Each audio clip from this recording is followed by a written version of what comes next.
Bonjour tout le monde, je me présente, je suis Youssef Ekan.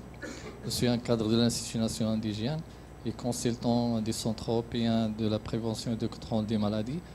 Aujourd'hui, mon intervention sera un petit peu sur la sensibilisation de tous les partenaires qui existent aujourd'hui dans la conférence et les faire connaître de l'entité ECDC, la plateforme qu'ils mettent pour la surveillance de la légionelle et le guideline qui est nouvellement publié dans le site officiel. Ma présentation sera divisée en 3 parties. On va parler sur le CDC, le guideline, l'EPIS et le DESNet, c'est la plateforme informatique intelligente pour la surveillance légionnaire. Et enfin, on va parler sur le guideline et un plan à 15 points pour la surveillance de la canisation et de la température, le pH.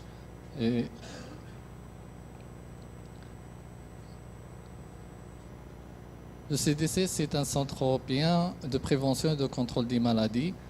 C'est une agence de l'Union européenne qui vise à renforcer la défense de l'Europe contre les maladies transmissibles. La participation sélective et progressive des pays partenaires de voisinage à la politique européenne au travail des agences de l'Union européenne est un objectif politique important de l'Union européenne. Dans ce cadre, le Maroc fait partie du réseau des pays partenaires de l'Union européenne pour le contrôle et la prévention des maladies transmissibles. La première phase de cette intégration a été la désignation par les autorités nationales compétentes d'experts nationaux en tant qu'utilisateurs de la plateforme EPIS et le DESNet pour le contrôle de la maladie légionnaire en mai 2016.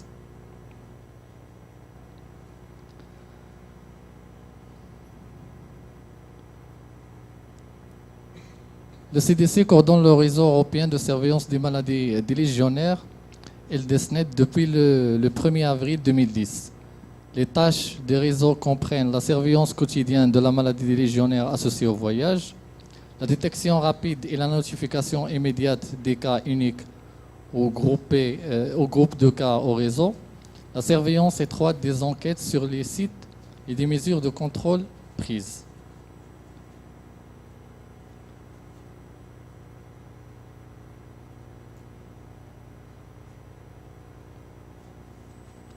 Pour la définition de cas, selon la définition acceptée par le DESNet, on parle de cas unique. Une personne qui a séjourné dans un site d'hébergement commercial dans les 2 à 10 jours avant l'apparition de la maladie. Le site n'a été associé à aucun autre cas de maladie légionnaire au cours des 2 années précédentes.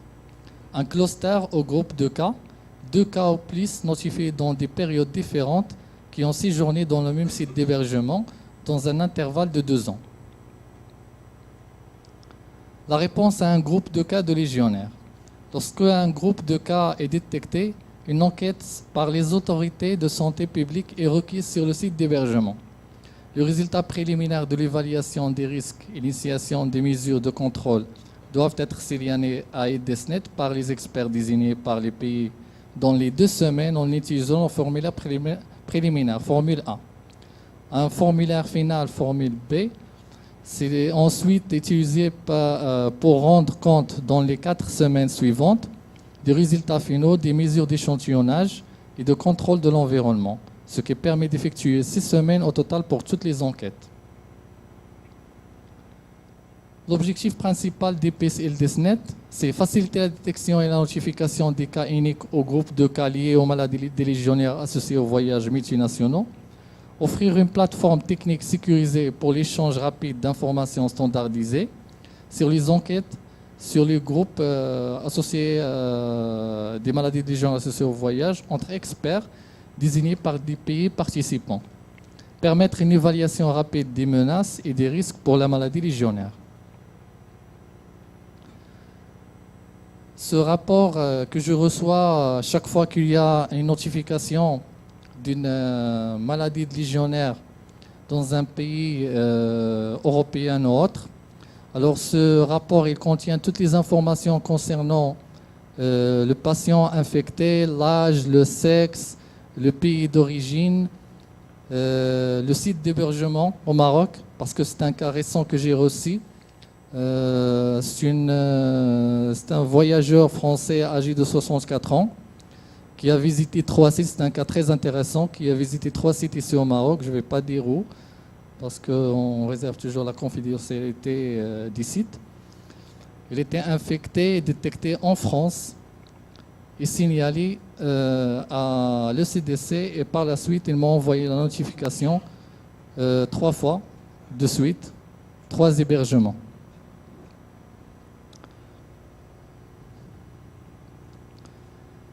Celui-là, c'est un rapport que je reçois mensuellement. Celui-là, c'est un rapport qui j'ai mis le Maroc en rouge. On a 3 sites d'hébergement qui sont signalés. Heureusement qu'il s'agit d'un cas unique, ce n'est pas un groupe de cas. Parce que si c'était un groupe de cas, il nécessite l'intervention du ministère de la Santé et un cadre qui le représente, soit l'INH ou la 2LM ou autre. Vous voyez la gauche en jaune, ce sont le nombre de notifications par pays. Je ne sais pas si l'image est claire. Bon, il y a la France. La France avec 16 cas. 16 cas et un cas qui est détecté au Maroc sur 3 sites d'hébergement. J'ai essayé de résumer un petit peu le flux de travail d'Eldesnet. Tout le travail d'Eldesnet est chapeauté par le CDC. Quand vous voyez à gauche, quand il y a une notification de cas, c'est un cas de voyageurs parce qu'il y a des cas autres que les voyageurs. Il y a un pays de notification. Le pays de notification, par le biais de son expert désigné par le CDC, envoie les informations à Eldesnet. L'Eldesnet renvoie l'information au pays d'infection par le biais de son expert désigné par le CDC. Là, s'il s'agit d'un cas unique, on classe le dossier, on vérifie s'il a déjà été signalé ou le site est déjà signalé. Sinon, on classe le dossier.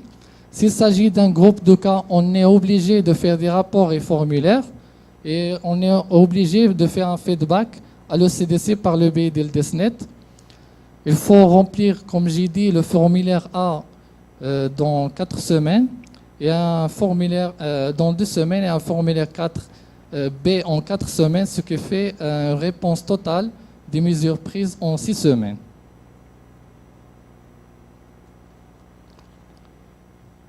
C'est une publication dans le site officiel de l'ECDC. Il s'agit de taux de notification par année entre 1995 à 2014. Comme vous voyez ici, il y a une augmentation de la notification de la maladie légionnaire au niveau des voyageurs. Et il était en prévalence de 13,5 par million d'habitants en 2014. Et le total, c'est 6 941 cas signalés par 29 pays. Cas déclarés de mortalité par groupe d'âge et par sexe. C'est la partie Union européenne et Union économique européenne. C'est l'année 2014. Comme vous voyez ici, c'est que la mortalité augmente par rapport à l'âge et un petit peu chez le sexe masculin. Mais qui m'a fait frapper dans ce diagramme, c'est qu'on parle toujours de la susceptibilité par rapport à l'âge. Mais comme vous voyez ici, on a l'âge inférieur à 19 ans et on a un taux de mortalité qui est élevé. Là, on peut parler de la virulence de la bactérie. Les pathogènes signalés dans l'Union européenne et le groupe Union européenne économique en 2014, sur 819 cas confirmés par la culture, parce qu'il y a la culture, il y a la méthode enzymatique ELISA, c'est la détection des antigènes par les urines, et il y a la PCR classique et la PCR en temps réel. Alors pour ce cas, c'est la culture. Alors 777 étaient dus à Legionella pneumophila, dont 669 étaient dus à Legionella pneumophila sur le groupe 1. Sur ce 210 isolats, sous-typés avec des anticorps monoclonaux, 85 étaient d'origine France, Knoxville, Benidorm, et 38 étaient Philadelphie. Alors la conclusion, c'est que la répartition des agents pathogènes comparable aux années précédentes. Maintenant, la partie de guideline publiée par les experts de l'ECDC. Alors l'historique, on commence toujours par l'historique pour rendre hommage aux gens qui ont travaillé déjà. Le programme européen de surveillance de la maladie des légionnaires associés au voyage, baptisé EWIGLENET en 2002, a pris de l'ampleur et de la complexité depuis 1987 et fonctionne désormais sous le contrôle officiel du programme européen de contrôle des maladies transmissibles sous le nom européen European Legionnaires Disease Surveillance Network. Décision de la Commission de 2096. Ces lignes directrices ont été élaborées à l'origine en 2001-2002 par les membres du système européen de surveillance de la maladie des légionnaires associés au voyage EWIGLENET et du groupe de travail européen sur les infections à légionnaires EWIGLI. Les auteurs de la publication de guide version juin 2017, les experts européens suivants sur les infections légionnaires sont remerciés pour leur contribution à cette édition révisée des directives. Dr Susan Lee, c'est la présidente. Mon ami Sébastien Crespé en Espagne. Dr Jana Knostevos Finlande. Dr Jean Lee. Notre chère Brigitta de John. Maria Luisa Ricci, l'italienne. Wilco van der Lok. Enrico Vascici et Jimmy Walker. L'utilisation des lignes directrices, ces lignes directrices visent à harmoniser davantage des procédures entre les États membres. Cependant, il est très important cette partie, les lois nationales s'appliquent lorsque des conseils sur des aspects de contrôle et de la prévention diffèrent entre les lignes directrices et les règlements en vigueur des États membres. Les principes d'investigation et de contrôle décrits dans ce document ne sont pas limités aux infections associées au voyage, mais peuvent également être appliqués à la prévention des infections légionnaires dans d'autres situations. Directive technique du guide, fournir des conseils techniques à ceux qui sont impliqués dans la conception, l'installation, la mise en service, l'évaluation des risques, la gestion des systèmes d'eau des bâtiments, des signes aux enquêteurs à la suite des signalements de cas de maladies des légionnaires associés au voyage lors de l'investigation, des flambées de légionellose et la mise en œuvre de travaux correctifs et de mesures de contrôle. Décrit des procédures pour l'évaluation des risques, y compris les figures et les listes de contrôle, les enquêtes environnementales, contrôle et prévention de la légionnaire dans le système d'eau. Le contenu de guide, la partie 1 explique les procédures pour l'évaluation des risques, l'enquête environnementale, le contrôle et la prévention de la légionnaire dans le système d'eau. La partie 2, c'est pour les méthodes d'investigation et de contrôle d'une épidémie de légionnose dans un hôtel, d'autres sites d'hébergement et d'autres bâtiments publics. La partie 3, directives techniques pour le contrôle et la prévention des légionnaires dans le système d'eau. Et la partie 4, méthodes de traitement pour différents systèmes d'eau. J'ai mis à la fin ces 15 points. Ils sont importants pour chaque propriétaire d'un bâtiment, quel que soit hôtel ou un bâtiment recevant des publics. Vous pouvez le considérer comme un système de gouvernance ou un système de management de qualité. Bon, les propriétaires de bâtiments doivent gérer les systèmes pour s'assurer qu'ils sont gérés efficacement en suivant le plan en 15 points. Ces 15 points seront élaborés par l'OMS. Dans les sites complexes tels que les hôtels avec installation de loisirs et de beauté, piscines, etc., le plan de gestion de l'hygiène ne constituera qu'une partie d'un groupe de sécurité de l'eau. Il devrait être élargi pour tenir compte de tous les agents pathogènes potentiels, y compris le risque de contamination par les cryptosporidium, qui est un parasite unicellulaire qui provoque des gastro-entérites très graves, surtout chez les enfants, et Pseudomonas aeruginosa. Dernièrement, à un colloque à Marrakech sur les infections pédiatriques, professeur Ben Ouda de Cheikh Zayed a présenté une étude sur le porteur sain de de Pseudomonas aerogenesa dans les coprocultures. C'est une étude très très importante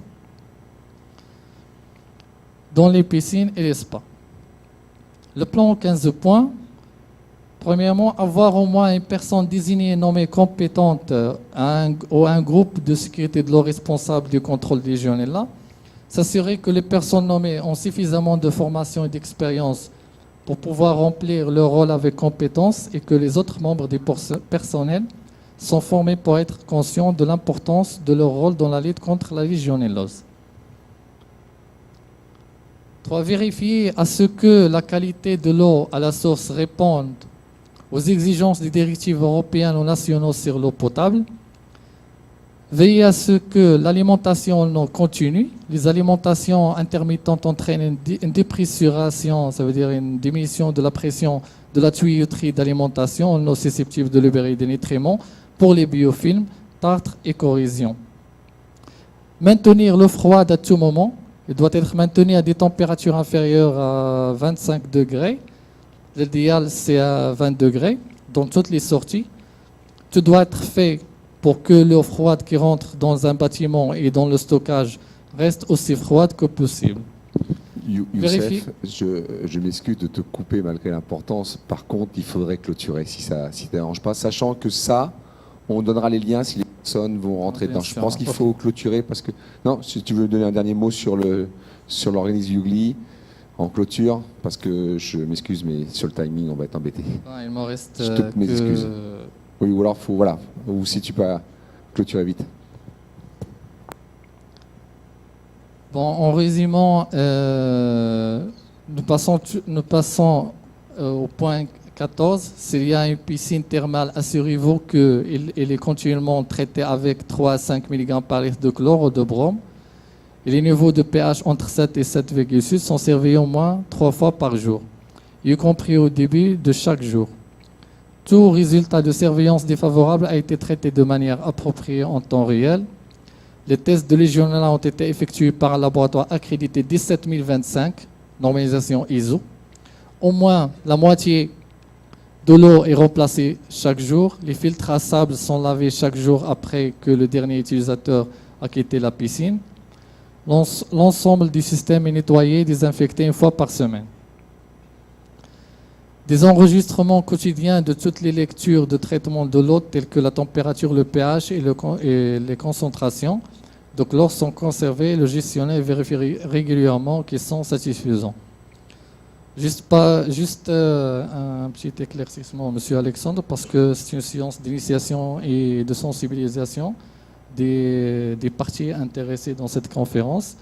J'ai essayé un petit peu de minimiser les diapos et les textes, mais comme vous savez, quand il s'agit d'une partie de sensibilisation, il faut dire tout parce qu'il y a des gens ici qui s'intéressent beaucoup à la surveillance de leur bâtiment et période d'études. Je pense que je n'ai pas trop long. Je vous remercie pour votre attention. Merci beaucoup, merci vraiment beaucoup. Je suis désolé de jouer le rôle du gardien du temps. Je vous propose une petite série de questions, mais vraiment très courtes. Donc questions, je vous en prie, questions courtes, réponses courtes, et vous vous présentez avant. Sur la partie des textes réglementaires. Bonjour.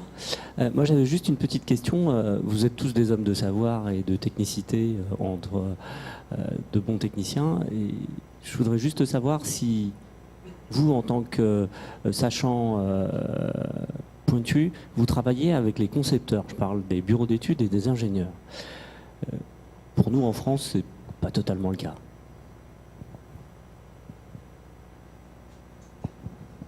Je ne sais pas si ça va être facile de répondre. Est-ce que oui, je vous laisse, vous avez un micro en face de vous. Alors, notre approche, comment on fait, nous? Alors, il y a le maître d'ouvrage. Si je parle maintenant de mon expérience personnelle, en tant que membre de comité et commission de conception et de construction des édifices de santé. Alors, notre approche, il y a le maître d'ouvrage. On a ce qu'on appelle le génie militaire. Le génie militaire, c'est des architectes, c'est des ingénieurs. Et puis, il y a un bureau d'études qui est consulté par ce corps de bâtiment. Et puis, il y a l'utilisateur. la vie de l'utilisateur. Surtout pour quelques spécificités techniques, fonctionnelles. Par exemple, le bloc opératoire, la stérilisation, l'unité de brûlé, la réanimation, les zones de confinement.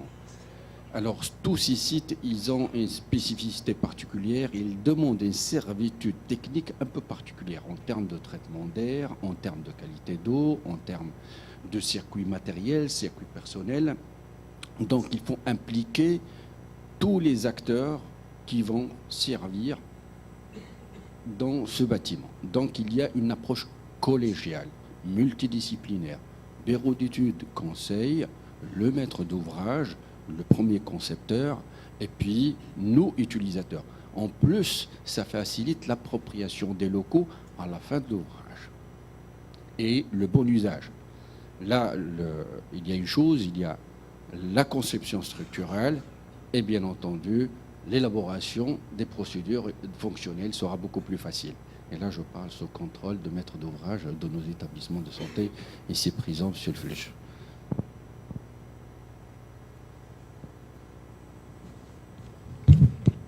Un, deux.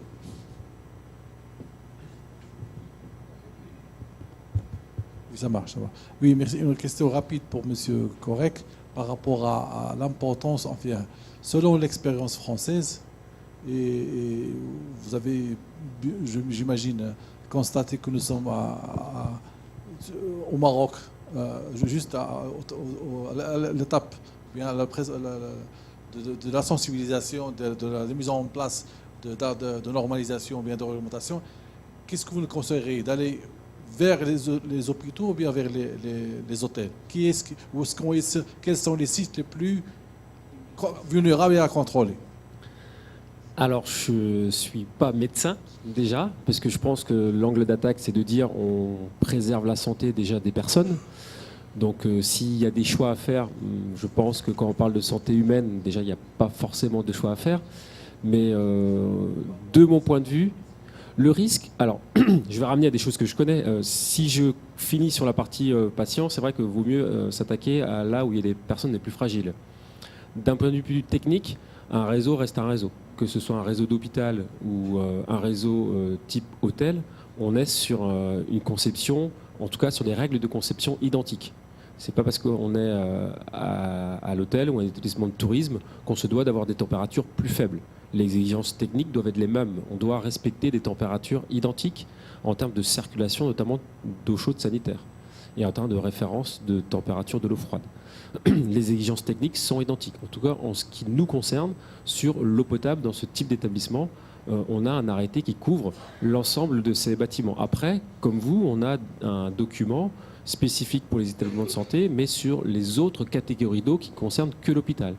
Mais encore une fois, sur la partie eau potable, même après, vous allez me dire, un hôpital, c'est de taille plus importante, donc c'est plus complexe. Oui, ça peut être plus complexe, mais c'est simplement lié à la grandeur et à l'importance du bâtiment. Et là, on doit appliquer les mêmes règles. On peut avoir des hôtels qui soient plus importants, mais les mêmes règles techniques, en tout cas, s'appliquent. Il n'y a pas forcément de différence à faire sur ce point de vue technique, en tout cas. Merci. Oula, je vois beaucoup de bras se lever. Je suis très. Je vais aller un peu au fond parce que j'ai vu quelqu'un. Alexandre, s'il te plaît, juste un complément très bref lié à notre réalité nationale pour répondre à la question avec notre réalité. Alors, autant qu'hygiéniste dans les établissements de santé, et là je parle sous contrôle de M. El Husseini de la Société marocaine d'hygiène hospitalière, on partage beaucoup de recommandations entre nous. Il y a pas mal d'études qui ont réalisé sur le niveau d'hygiène dans les établissements de santé. On a pris deux indicateurs, la douche préopératoire et l'utilisation des solutions hydroalcooliques pour la désinfection de mains. Alors, l'usage de la solution de désinfection hydroalcoolique, il était moyenne. Mais la douche préopératoire par le malade, quasiment nulle. Quasiment nulle. Soit l'inexistence des douches dans nos hôpitaux, anciennes structures, soit l'existence des douches et la non-utilisation de ces douches.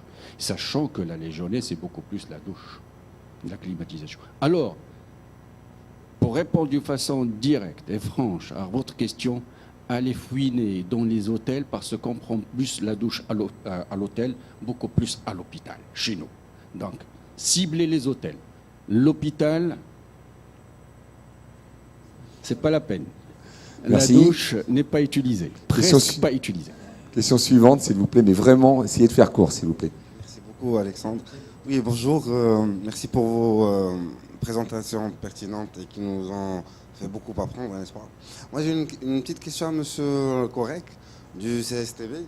Est-ce qu'on peut savoir si vous avez déjà mis en place un label, justement, de qualité d'eau, que n'importe quel bâtiment, que ce soit un bâtiment hôtelier, hospitalier, etc., puisse justement être certifié en quelque sorte. Est-ce que c'est un projet en cours? Est-ce que c'est faisable? Merci beaucoup. Merci pour votre question qui peut amener des réponses plurielles, on va dire. La première réponse qui vient à l'esprit, c'est de dire effectivement sur des bâtiments aujourd'hui, à ma connaissance, vous avez un HQE hôpital ou hôpitaux sur lesquels vous avez des cibles qualité d'eau. Et cette cible qualité d'eau, vous avez des exigences techniques particulières et spécifiques sur les réseaux d'eau chaude sanitaire. Je vous invite à aller le consulter puisqu'il est disponible. Je pourrais vous orienter peut-être sur le lien vers lequel vous pourrez consulter ce document, mais oui, il y a des exigences particulières en termes de label bâtiment. Si on parle label, autrement, une autre réponse que je peux vous donner, en tout cas, nous, il n'y a pas de label, par exemple, sanitaire sur des bureaux d'études. Ça a été une demande à un moment donné. Pour l'instant, c'est resté lettre morte, pardon. Mais ça a été dans les tuyaux à un moment donné de dire qu'effectivement, il y a des bureaux d'études qui ont une force de proposition et des compétences internes pour répondre sur des réseaux destinés à l'hôpital. Pour l'instant, il n'y a pas de suite. Dernière question pour cette session-là. Bonjour, Amin Zahir, directeur de la société Medical Process en France, spécialiste et fabricant d'équipements de traitement de l'eau, essentiellement en milieu hospitalier. Ma question, c'est concernant justement les cas d'infection nosocomiale, surtout dans les hôpitaux. Vous avez beaucoup parlé des cas dans l'hôtellerie. Je comprends parfaitement l'intérêt, mais qu'en est-il de ces cas justement, comme le disait le docteur Mligui, qui sont camouflés par d'autres infections car non MDO? Est-ce qu'il y a un projet ou une volonté du moins de recenser ces cas de façon précise? Et là, en l'occurrence, ça sera pour les hôpitaux publics et la multitude de cliniques privées qui poussent un peu partout ces temps-ci. Donc, qu'est-ce qu'il y a comme volonté de réglementer tout ça, de contrôler, voir comme en France faire des prélèvements de température et des tests légionnels sur différents points de façon assez rigoureuse? Je vous remercie. Merci pour votre question. Alors, tout d'abord, infection nosocomiale, on ne parle plus d'infection nosocomiale, mais on parle beaucoup plus, je parle toujours sous le contrôle de la Société marocaine d'hygiène hospitalière, on parle beaucoup plus des infections associées aux soins. Nosocomiale, ça ne veut rien dire, c'est pas français, c'est pas marocain, alors du coup, ça a été supprimé. Infection associée aux soins. Alors mon ami tout à l'heure, il a dit, on est en séance de sensibilisation, alors du coup, on rend à César ce qui appartient à César. Alors, je vais répondre d'une façon indirecte à votre question. Dans nos établissements, par circulaire, il y a ce qu'on appelle les comités de lutte contre les infections nosocomiales. Une circulaire obligatoire. Chaque établissement doit avoir son comité de lutte contre les infections nosocomiales avec un plan de surveillance et un plan d'action, bien évidemment. Et là, depuis tout à l'heure, on va certainement, Alexandre, sortir avec la recommandation de déclaration obligatoire de la légionellose comme pathologie. Alors, c'est bien de dire déclaration obligatoire, c'est simple, hein, mais sur le terrain, ce n'est pas évident. Parce que pour faire des déclarations obligatoires, d'abord, il faut un diagnostic derrière. Et pour faire un diagnostic derrière, il faut des moyens derrière. Et là, mon camarade, tout à l'heure, il a dit, il y a la PCR comme technique de diagnostic, il y a les méthodes immunologiques avec des anticorps monoclonaux, donc c'est des moyens de diagnostic qu'il faut mettre à la disposition du staff médical biologique pour permettre d'élaborer tout d'abord le diagnostic et déclarer par la suite.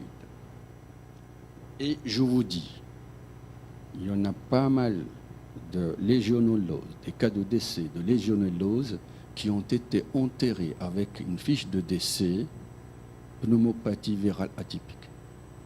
Il en a pas mal. Par défaut de logistique de diagnostic derrière. Donc, c'est bien de recommander déclaration obligatoire de la légionellose, mais mettez en œuvre les moyens d'accompagnement qui s'imposent derrière. Tout d'abord, les kits de diagnostic. 2. Les structures de veille de sécurité sanitaire et d'alerte, ce qu'on appelle les observatoires épidémiologiques. Et puis après, à la fin, en termes de plan d'action, des équipes d'action, des techniciens d'action pour agir là où il le faut. Je vous remercie. Je ne sais pas si j'ai répondu à votre question, mais je vous ai dit que je vais vous répondre de façon indirecte. Je continue à refaire mon rôle de méchant. Alors, plusieurs annonces. On va aller faire une petite pause. Effectivement, on pourrait peut-être s'en passer, mais je pense que tout le monde a besoin de se dégourdir les jambes. On va essayer de faire ça 10 minutes. Ça va être juste en face. Il y a un petit café d'accueil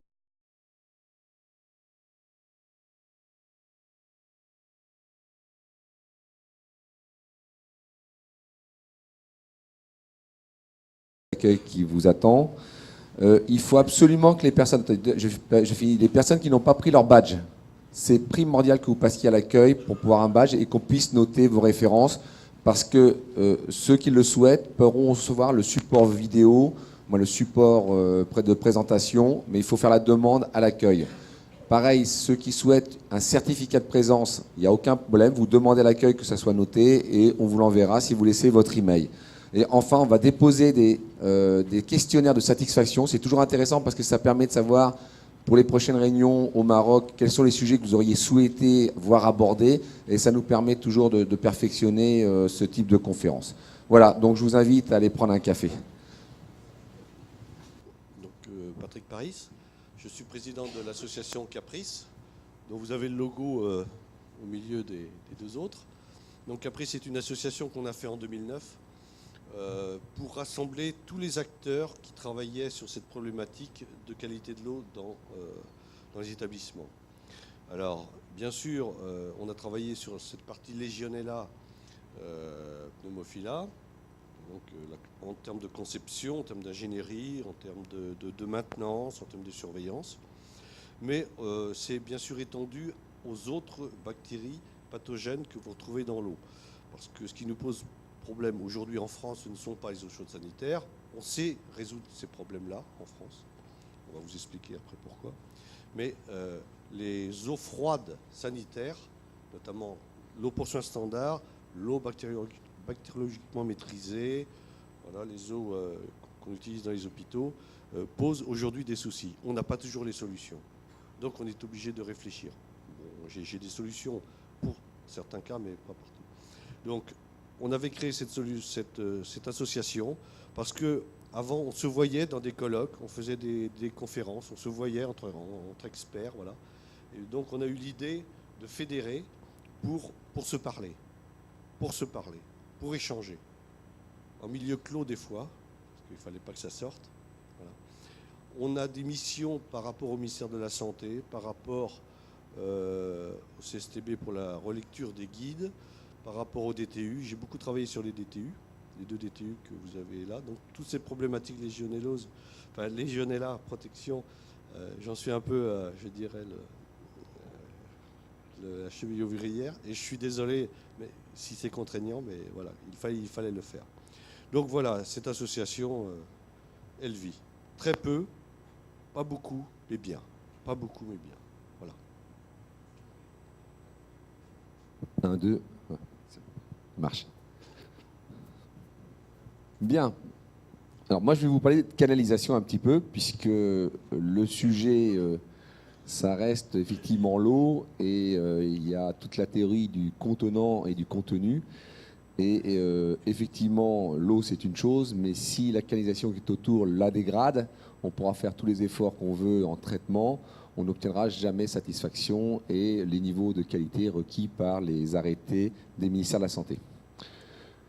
Alors, juste une petite chose, ce qu'il faut savoir, c'est qu'en France, on a connu effectivement la même problématique que vous. On a commencé à la traiter il y a une douzaine d'années, un peu plus sérieusement, donc par des déclarations, par des types d'analyses, par la nomination de laboratoires agréés, par des guidelines, des niveaux de performance à atteindre en légionnelle, en pseudomonas. Et effectivement, ça a signé l'arrêt de mort d'un produit qui était couramment utilisé, qui est l'acier galvanisé. En fait, on s'est retrouvé très rapidement à avoir des guidelines, entre autres de la part de l'OMS ou repris par les directions générales de la santé, qui déconseillaient fortement l'utilisation de l'acier galvanisé dans les réseaux hospitaliers.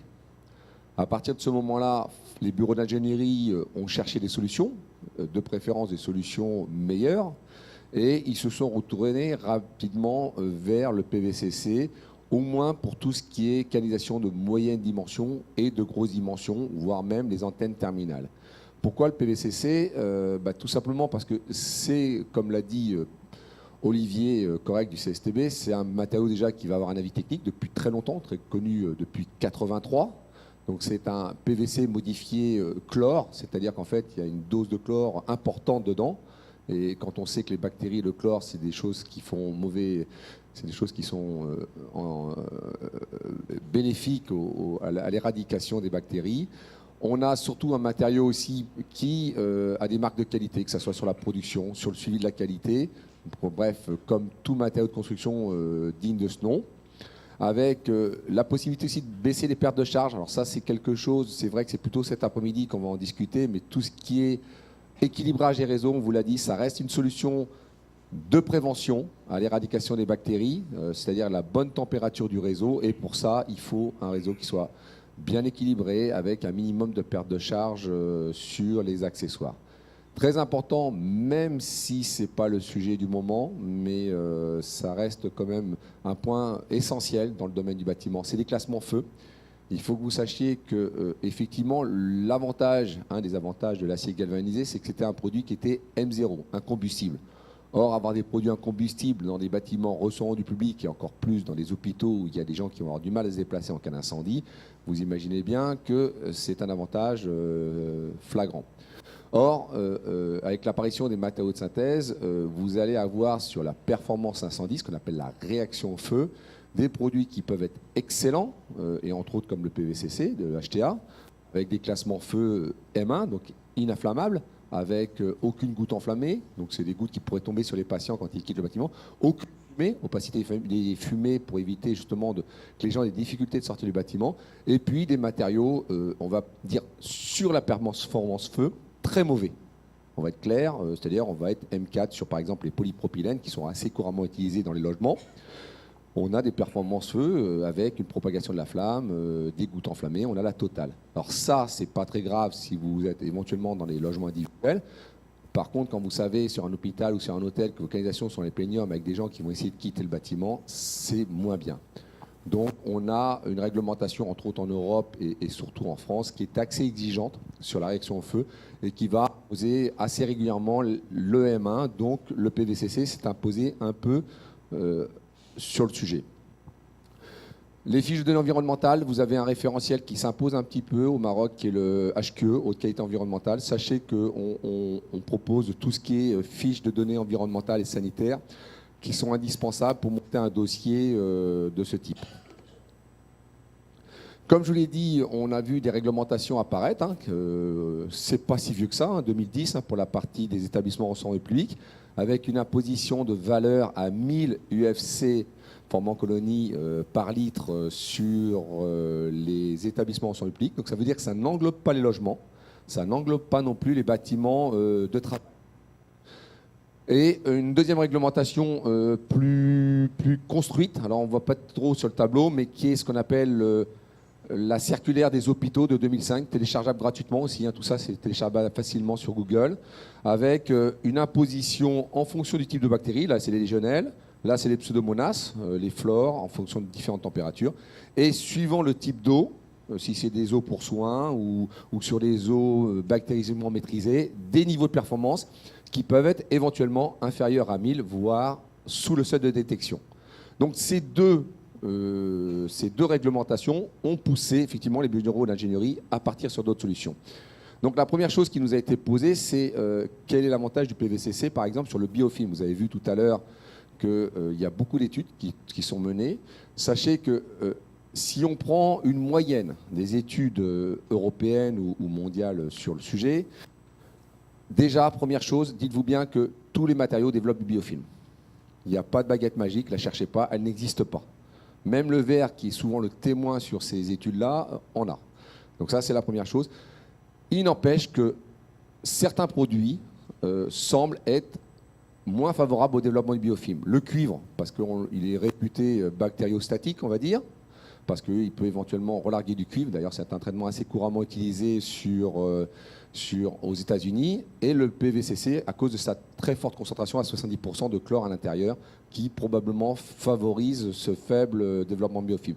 Et on s'aperçoit que sur certaines études, même des produits assez nobles comme l'inox peuvent générer. Alors après, on a des produits comme le polypropylène qui, lui, peut faire exploser effectivement le biofilm. Sachez qu'il y a une publication, on vous mettra en lien, Nosobase, qui est un recueil de toutes ces études qui est téléchargeable gratuitement aussi sur Internet pour ceux qui veulent aller plus loin. Et puis, dernière chose, le PVCC, c'est un produit dans le guideline de l'OMS sur la santé et la plomberie qui est reconnu ne favorisant très peu le biofilm. Donc, ensuite, si on revient dans la conception, puisque c'est aussi cette partie, dans les DTU, donc, qui sont les règles de l'art, de la conception des réseaux, vous allez retrouver tous les calculs de dimensionnement par rapport aux canalisations HTA, c'est les diamètres qui ont été pris sur notre système.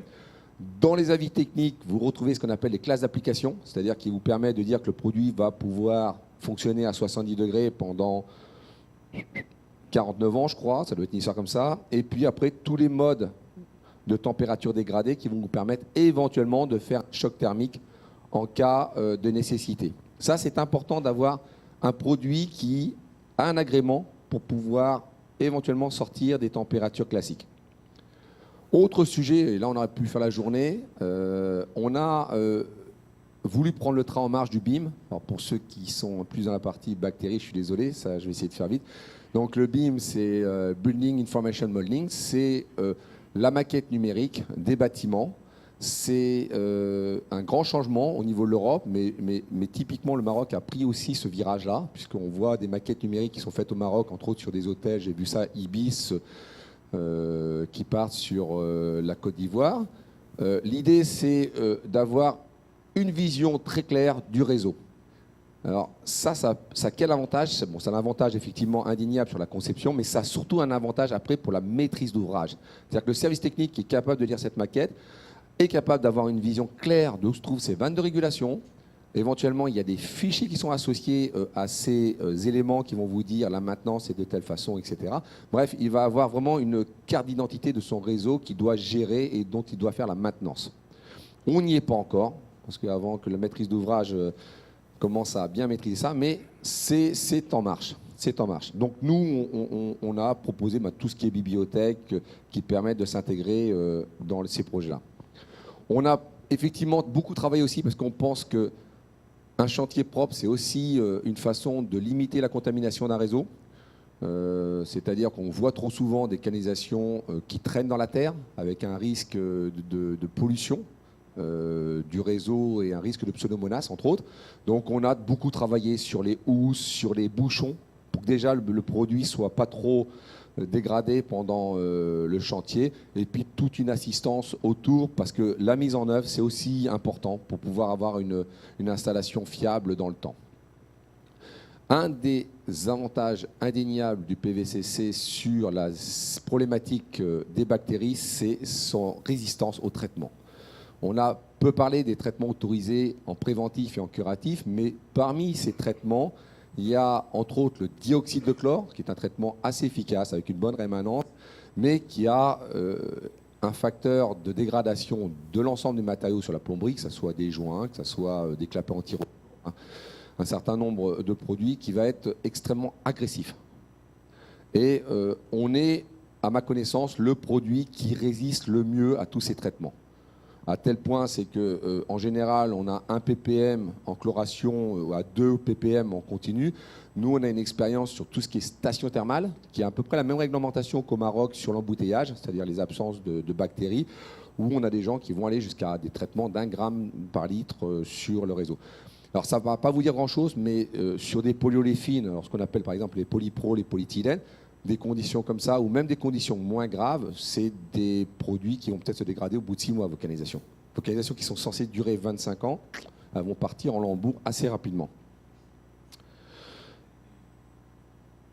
J'ai fait court, hein, pour donner l'exemple. J'étais tellement méchant. Voilà, j'invite l'intervenant suivant. Mohan, si tu veux bien. Il nous a semblé pertinent de l'inviter, entre autres parce que tu as une grande expérience des bureaux d'études et de la conception. Et puis effectivement, cette dimension expertise en cas de contamination qui est intéressante. Bonjour à tous et merci de m'accueillir chez vous. C'est une première pour moi et c'est une très belle surprise. Moi, je travaille en France et je suis essentiellement dans un bureau d'études techniques qui s'appelle CIPEC. Et je participe au sein de Capri, de Ginov. Ce sont 2 associations un peu particulières. Capri, je ne vais pas vous en parler parce que M. Paris vous a bien développé le sujet. Ginov fait partie d'une structure d'État qui est liée au ministère donc, de l'Industrie et de l'Équipement français, qui a quelques années et qui navigue de ministère en ministère. Et on travaille avec les industriels tout ce qui est lié à l'innovation dans le bâtiment. Donc c'est des sujets essentiellement expérimentaux. On travaille actuellement essentiellement sur le bouleversement que va être amené à subir la France au niveau donc, de la maquette numérique, le BIM, qui aurait dû être appliqué en 2016 par décret. C'est une application d'une loi européenne qui, en France, on met un peu de temps pour pouvoir y agir, devrait, pour les marchés publics, arriver en 2018 pour tous les marchés publics. Donc c'est très difficile pour nous tous. Et je ne suis pas sûr qu'on va y arriver. Et dans tout cela, pour revenir donc au bureau d'études d'ingénierie des fluides, donc CIPEC, nous concevons donc des installations liées donc à l'aérolique et l'hydraulique et aussi donc tous les systèmes liés à la production d'eau chaude sanitaire et à la distribution. On décrit des principes en France. Les bureaux d'études techniques décrivent des principes et rarement font ce qu'on appelle des études d'exécution. En cela, on est un tout petit peu en marge de ce qu'on peut, de ce qu'attendent les maîtres d'ouvrage en termes d'opérationnel. On est là pour décrire des principes, estimer un coût et donner une direction, une volonté, comment dirais-je, quand elle est connue quand le maître de l'ouvrage nous l'a transmise, afin que nous puissions nous assurer que par des cahiers des charges, que l'entreprise puisse bien faire son travail et la réceptionner pour le compte du maître d'ouvrage. Je trouve un tout petit peu particulier, en France en tous les cas, c'est que nous décrivons des systèmes sur lesquels, pour l'eau chaude sanitaire, sur lesquels nous n'avons aucun lien avec ni un médecin, ni un hygiéniste. Les hygiénistes arrivent très rarement. Nous concevons, nous, en France, en tant qu'ingénieurs bureau d'études fluides, des systèmes pour lesquels la vie des gens rentre quand même de façon assez importante en jeu. Et nous n'avons aucun lien avec le monde médical, contrairement à ce que vous nous aviez dit tout à l'heure, ce qui est très très pertinent, d'où donc l'expérience des autres pays. On trouve ça un peu particulier, mais c'est lié à des sujets d'assurance et de responsabilité. Voilà en tous les cas pour toute cette partie un peu particulière française. J'ai une autre casquette de ma vie parallèle de tout ceci. Je suis expert judiciaire en France et donc je suis mandaté par des magistrats pour donner un avis technique, je dis bien un avis technique, sur certains sinistres J'ai des dossiers, malheureusement, où j'ai 3 dossiers actuellement, où il y a eu des décès avérés sur contamination à l'air et à l'eau. Et c'est édifiant la façon dont on a pu construire des ouvrages. Je vous parle d'ouvrages neufs. Hein. Je ne vous parle pas d'ouvrages qui ont été faits et qui ont vécu. La structure française des études a le don de, comment dirais-je, de complexifier les choses, mais surtout que les acteurs s'ignorent. Vous avez un maître d'ouvrage qui est compétent. La seule compétence qu'a le maître de l'ouvrage, c'est donner de l'argent et un minima de programme. Il lui est interdit d'être trop précis dans son programme, parce qu'il sort de sa prérogative de compétent. Il n'a pas le droit d'être sachant. Le sachant, qui est donc le bureau d'études et tous les acteurs qui tournent autour de cela, eux rédigent quelque chose, des principes. Et vous avez l'entreprise qui, elle, cumule la suite du sachant, c'est-à-dire de l'exécution, qui est obligée de rentrer vraiment dans le détail. Ces 3 acteurs-là, dans l'acte de construire, se causent à peine.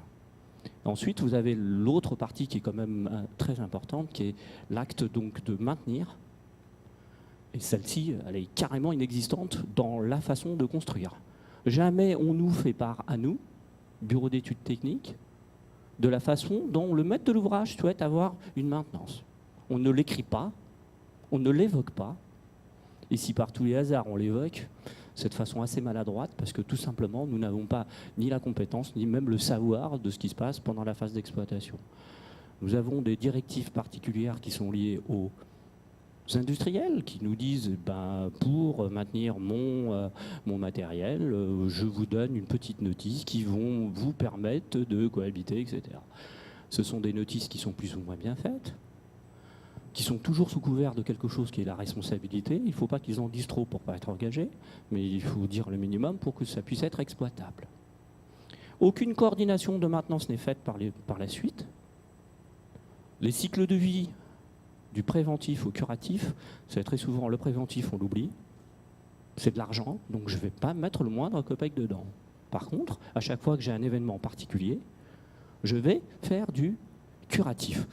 Ce qui implique naturellement l'intervention de bureaux d'études un peu plus calés à ce moment-là, parce que la catastrophe arrive.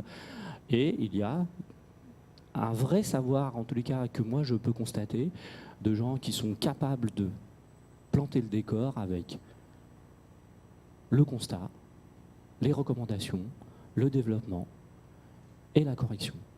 Il y en a de plus en plus parce que tout simplement la règle d'être responsable et éventuellement d'être coupable devient de plus en plus répétitive. Tout le monde se retrouve au tribunal devant des gens comme moi, experts judiciaires, et le rôle de l'expert judiciaire n'est pas d'inventer les choses. Nous arrivons très souvent sur des sujets sur lesquels on n'a strictement aucun vécu. On récolte des informations. Le rapport que nous faisons à l'issue de cette récolte d'informations est à l'image de la qualité des informations. Je caricature, toutes les parties nous racontent que des bêtises. Mon rapport sera un torchon. Pour une simple et bonne raison, c'est que je n'ai pas le droit, moi, en tant qu'expert judiciaire, d'inventer quelque chose que je n'ai pas vu. Donc je sensibilise très souvent les gens, en tous les cas dans ces expertises judiciaires, d'être le plus honnête possible, parce que ça nous permet à toutes les parties déjà de comprendre ce qui s'est passé, d'éventuellement d'apporter ensemble le correctif. Je dis bien ensemble, l'expert judiciaire ne génère pas, il écoute, il détermine, il rend un rapport qui ensuite est transmis à un magistrat. Et puis, vous avez toute l'armada de juristes et de lois et locales et internationales de temps en temps qui s'y raccrochent. Alors ça, c'est pour toute la partie, comment dirais-je, un peu liée à la conception, les petits litiges. Et puis, vous avez un petit sujet qui est un peu particulier, qui intéressera peut-être un peu tout le monde, c'est l'assurance. Tout le monde est assuré ? Un peu ? L'État, en France, est son propre assureur. Donc tout ce qui est lié au marché public et aux hôpitaux publics, il faut faire attention. C'est le tribunal administratif. C'est un peu particulier. Par contre, dans le privé, l'assurance, c'est la bonne foi. Vous le saviez? Votre bonne foi. La bonne foi, c'est je déclare ce qui est arrivé avec comme je le comprends moi. C'est-à-dire que je ne suis pas sachant. L'assurance, c'est elle qui est censée, en tous les cas en Europe et en France, faire ce qu'il faut pour trouver des solutions, diligenter les gens. L'assurance doit fonctionner et fonctionne que si et seulement si vous vous acquittez d'une seule chose, de votre paiement d'assurance. C'est la seule chose que vous devez faire, c'est je paye mon assurance pour un risque qui est celui que j'ai contracté et je fais une déclaration. C'est très important. Vous déclarez. Vous n'êtes pas sachant. C'est à lui, c'est à l'assurance de prendre tout cela. Dans votre paiement, l'assurance doit diligenter un expert qui travaille pour l'assurance, pas pour vous, qui va déterminer pourquoi ça s'est fait, qui va déterminer le coût de la réparation pour l'assurance, pas pour vous, et qui doit faire les travaux, qui doit trouver l'entreprise et la structure pour le faire faire. Beaucoup de comment dirais-je, de sujets en France se résument à la chose suivante, c'est je fais ma déclaration, l'assurance propose un arrangement financier. Enfin, je vous donne de l'argent, vous trouvez vous-même votre entreprise, vous faites faire. Sachez que dans le Code des assurances en Europe et en France, dès que vous faites ça, il y a ce qu'on appelle transfert de la responsabilité. Je touche l'argent, donc par conséquent, j'assume tout ce qui s'ensuit derrière. L'assurance est un contrat de droit privé. Il est donné pour 1 an. Vous pouvez partir, mais l'assurance peut partir aussi, sans comment dirais-je, comme tout autant que vous, sans justifier quoi que ce soit. De temps en temps, on entend souvent les assurances dire ah bah écoutez, je vous jette dehors parce que vous êtes un mauvais pour moi. Bah oui, la statistique fonctionne chez les assurances de façon inverse. C'est-à-dire qu'elle assurera de façon très curieuse tout ce qui n'a pas de risque d'arriver. Mais ça, c'est mondialement, c'est la seule chose que vous allez devoir payer ou vous allez tout faire pour ne pas l'utiliser. C'est un peu fort. Je pense que c'est une chose qui peut faire réfléchir beaucoup de gens. Alors, donc pour cette partie assurance-là, elle est vraiment très différente de ces notions d'expertise judiciaire. Donc, tout ce que je peux, moi, vous inviter à faire, c'est payer, bonne déclaration, et puis laissez-les faire. Ils ont des délais. Pardon. Donc, ils ont des délais qui sont régis partout. Vous avez ce qu'on appelle des assurances donc dites nationales, qui sont naturellement sur les codes nationaux. Vous avez des assurances mondiales. Et l'une va vers l'autre de façon graduelle. C'est-à-dire que les assurances nationales sont plus précises que les assurances internationales. C'est la seule chose. Voilà. Donc, je vous remercie de m'avoir écouté. J'espère que cela a pu vous servir.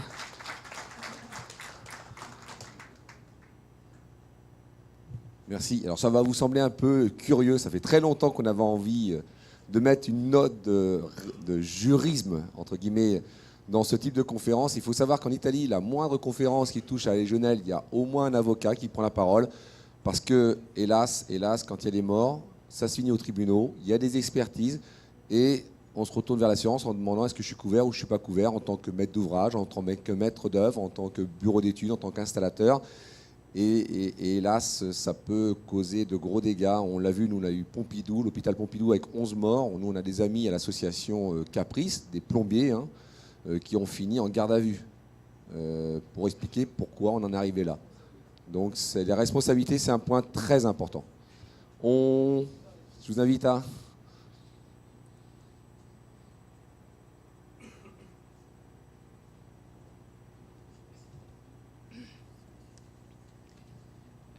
Je me présente, Najia Amer, de l'Institut national d'hygiène de Rabat. Permettez-moi d'abord de remercier le président de Caprice et les organisateurs pour m'avoir invité à cette séance et animer cette séance. Donc, mon sujet sera, c'est difficile d'arriver après un juriste, est-ce que je suis couvert ou pas? Donc, dans le sujet, j'étais bien introduite auparavant donc, par mes collègues dans les interventions précédentes en ce qui concerne tout ce qui est risque légionnel au niveau des hôtels et des hôpitaux. Et le sujet, ça va être les risques liés aux légionnels dans les eaux chaudes sanitaires des établissements de santé, à savoir les hôpitaux et les cliniques, et les hôtels par étude de cas. La problématique, oui. Pourquoi les hôpitaux et l'hôtel? Donc, on l'a dit, on l'a redit, c'est un problème qui surgit. Et effectivement, ce sont des établissements qui reçoivent un grand public et un public qui n'est pas, par exemple les hôpitaux, c'est des patients vulnérables avec des facteurs de risque élevés. Et au niveau des hôtels aussi, c'est des touristes, mais n'empêche que l'hôtel doit assurer la sécurité des usagers. Donc, nous savons tous que la légionellose est une maladie respiratoire causée par la bactérie Legionella, qui colonise vraiment les canalisations artificielles, bien qu'elles soient ubiquistes et là comme habitat naturel, mais elle colonise les eaux chaudes, les canalisations d'eau chaude, et donc il présente un grand risque pour les patients et les usagers. Donc l'objectif de notre étude était de donner un peu un aperçu et d'effectuer des études environnementales pour aider à identifier les sources, les sites et les risques d'exposition à Legionella dans les établissements de santé, à savoir hôpitaux et cliniques, et donner un état de lieu. Qu'en est-il de nos conduits au niveau de nos hôpitaux? Et c'est vrai, c'est une étude pilote, parce que, comme vous savez, au Maroc, on n'a pas beaucoup de données concernant la Legionella et la légionellose. La liste de déclaration obligatoire des maladies à déclaration obligatoire n'inclut pas la Legionella, et donc on ne va pas rester comme ça. Donc il faut anticiper et faire des travaux de recherche afin de donner des preuves tangibles scientifiques et plaidoyer auprès des décideurs pour au moins surveiller activement certains établissements publics. Et donc nous avons aussi travaillé avec des méthodes moléculaires qui sont la PCR. Je vais au vif ce sujet, c'est-à-dire que le prélèvement illicite a concerné 8 établissements de santé, à savoir hôpitaux et cliniques.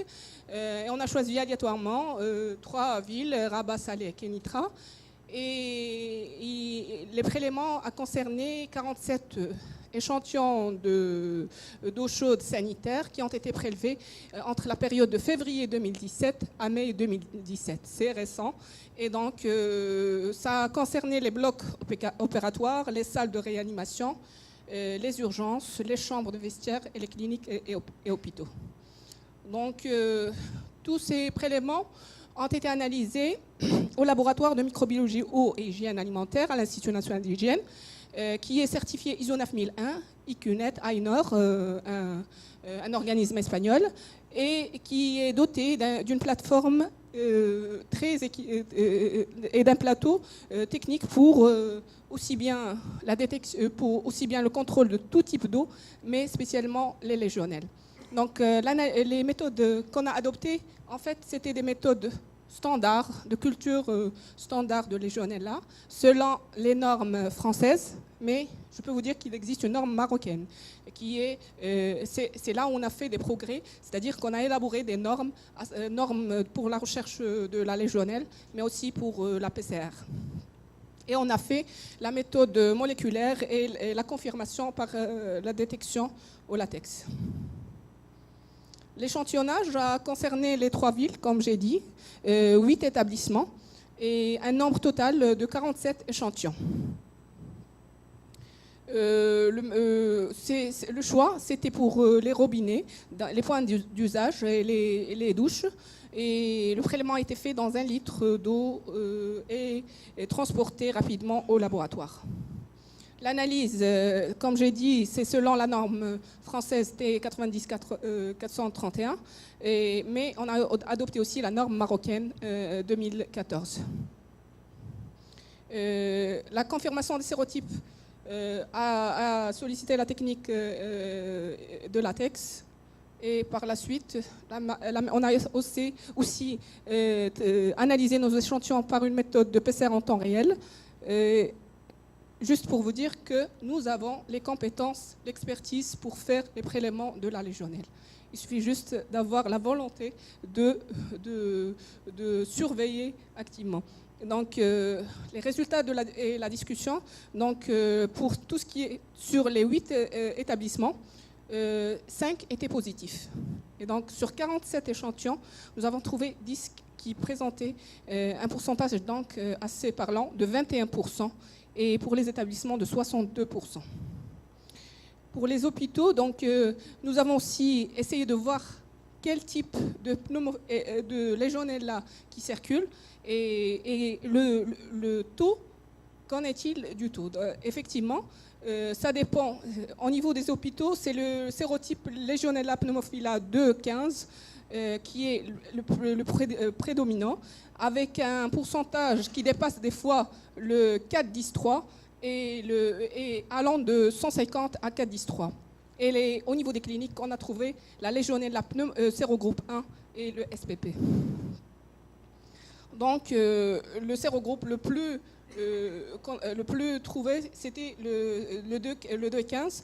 Et comparant à ce qui a été fait par d'autres études, à savoir l'étude de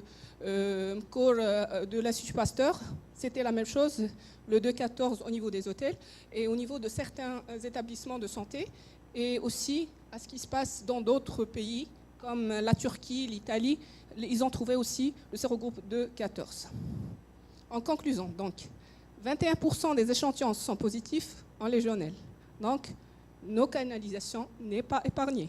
On y trouve. 62,5% des sites étaient contaminés. Et 60% des échantillons ont une charge supérieure à 10,3. Et la légionella la plus rencontrée, c'était le sérotype de 15. Je m'excuse ici. 70% des souches isolées. L'expérience de l'INH dans l'investigation de la légionelle, elle n'est pas récente. En fait, depuis 2005, en août 2005, il y avait un prélèvement de l'eau chaude sanitaire, un hôtel à Agadir, pour rechercher la légionelle suite à la notification de 3 cas et qui s'est révélé positif. Parce que si nous n'avons pas un système à déclaration obligatoire, on ne notifie pas, on est notifié ailleurs. Et donc, une fois c'est déclaré, donc on est sollicité à faire l'investigation, à faire le prélèvement. En novembre 2011, l'investigation environnementale d'Hôtel Nord a été notifiée effectivement par la Direction générale de santé d'Espagne, avec 7 cas qui ont séjourné dans un hôtel de la ville de Saïdia. Et après, on a été sollicité pour faire l'investigation et le prélèvement. En 2016, la notification par le ECDC de cas de légionelle dans le même hôtel. Et en avril 2016, il y a déclaration d'un cas de légionelle dans un navire de port d'Agadir, prélèvement qui a été positif en légionelle.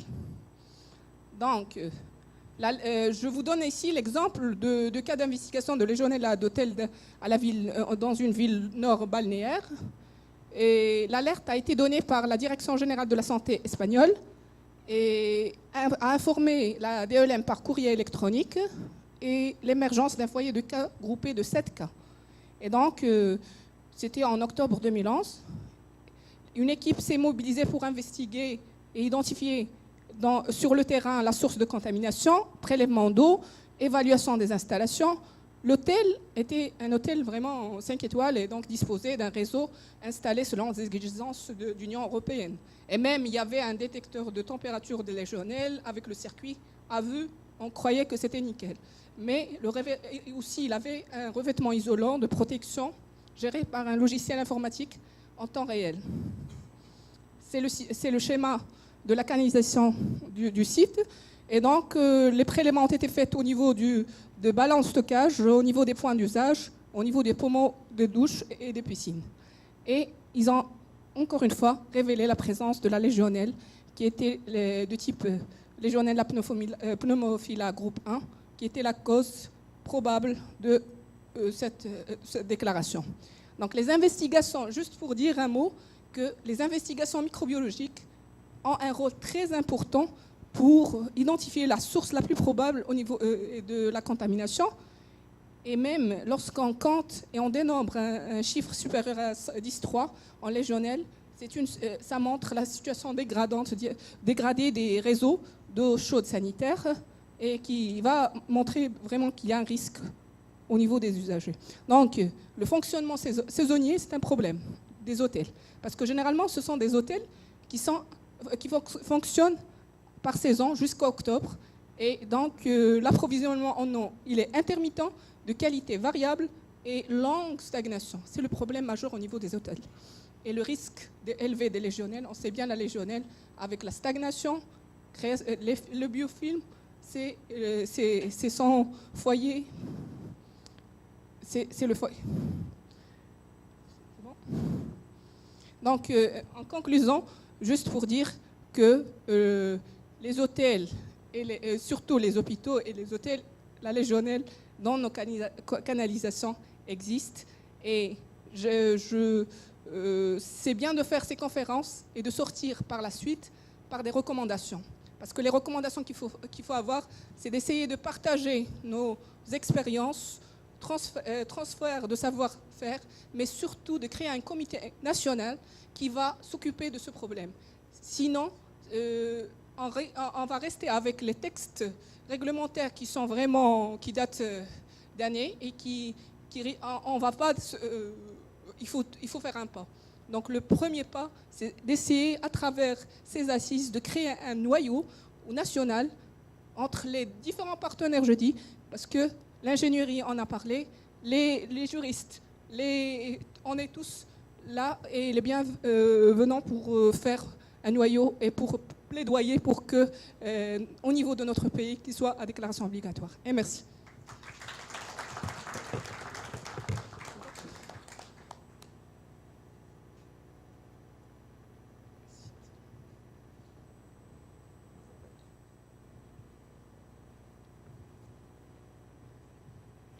Je remercie tout d'abord la présence et je remercie les organisateurs qui m'ont donné cette occasion de partage. Je complète les résultats de ma collègue Mme Najia Amour et j'entame d'autres installations recevant des publics qui sont les bains morts et les salles sportives. Je commence par les bains morts. 99% des eaux sanitaires des bains morts ou même de la ville de Rabat, ils sont desservis par les eaux de pluie.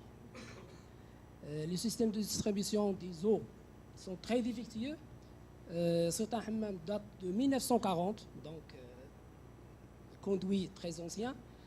Ce sont des niches favorables de la prévention des bactéries difficiles à éradiquer par les traitements ordinaires. Le nombre de baigneurs journaliers, c'est de 40 à 200. Pour les salles sportives, le nombre de salles de sport privées est à un nombre élevé. Dans le territoire marocain, plus de 3500 clubs au Maroc. Émergence des clubs à bas prix implantés dans des quartiers populaires et utilisation intensive et érosive de l'infrastructure. Cela donne un impact sur les conditions d'hygiène et de sécurité sanitaire.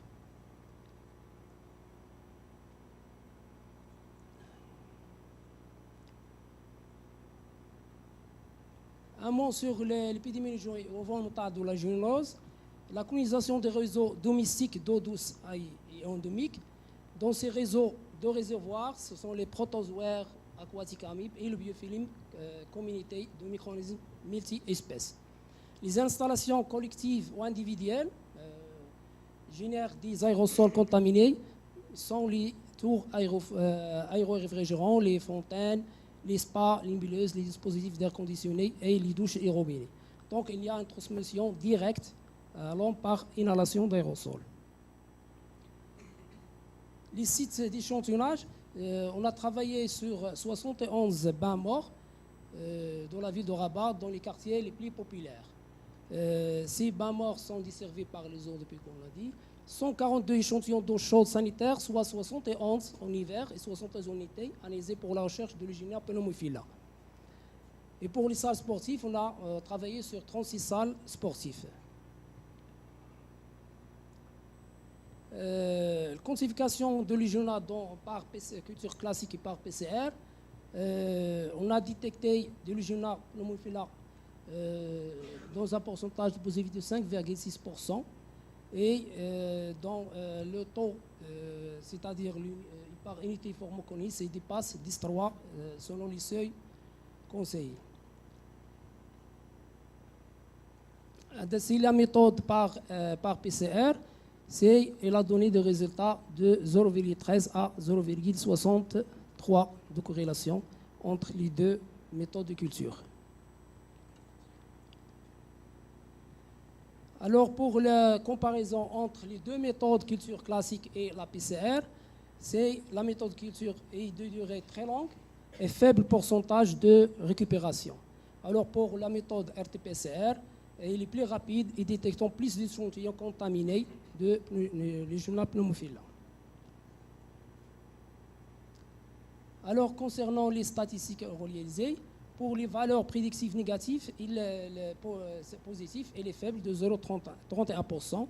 Alors pour les valeurs prédictives négatives, elle s'élève à 98%. Donc il y a réduction possible des risques potentiels de Legionnaires pneumophiles par une stratégie de désinfection conseillée pour minimiser la croissance des biofilms et le contrôle de la température. Concernant les salles sportives, on a travaillé dans un cas par un étude de master concernant 36 échantillons. Se révèle qu'il y a, on trouve 15 échantillons positifs, 10 à Rabat et 5 à Mara. Concernant le sérotypage, on a trouvé 34% de Legionnaires pneumophiles et 13% de Legionnaires pneumophiles de 14 et 50% de Legionnaires SP. Pour le seuil d'alerte fixé à 10,3 par l'OMS, la plupart des échantillons dépassent cet seuil. Les recommandations, c'est éviter la stagnation de l'eau, l'entratage et la corrosion, et les matériaux favorables au développement des légionnaires. Mettre en place une sensibilisation des exploitants pour planifier des périodes d'interdiction, d'utilisation, de coupure et de rinçage, une réglementation obligeant le contrôle périodique de Legionnaires pneumophiles dans les réseaux d'eau des établissements recevant public et un programme de surveillance renforcé pour le ministère de la Santé visant les réseaux d'eau chaude des bains collectifs. Sensibilisation du secteur santé sur les risques de légionellose et la recherche systématique des légionelles dans les cas des pneumonies sévères. Je parle aussi il faut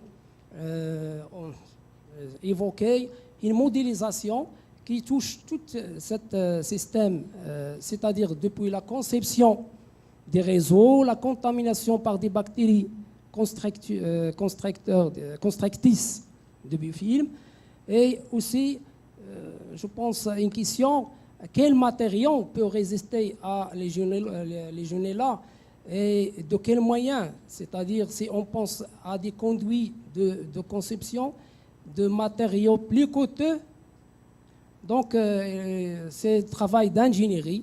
Il faut modéliser une modélisation entre toutes ces caractéristiques qui peuvent entamer l'espèce Legionella dans les réseaux. Merci. Merci beaucoup. Merci beaucoup pour ces exemples. C'est jamais simple. Patrick, viens nous expliquer comment on fait maintenant qu'on a de la Légionelle dans les circuits. Qu'est-ce qui se passe ?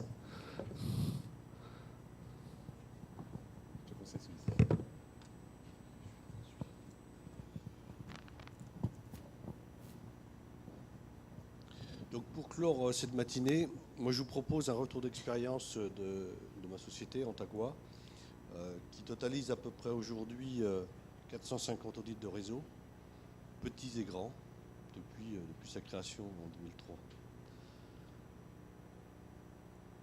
Voilà.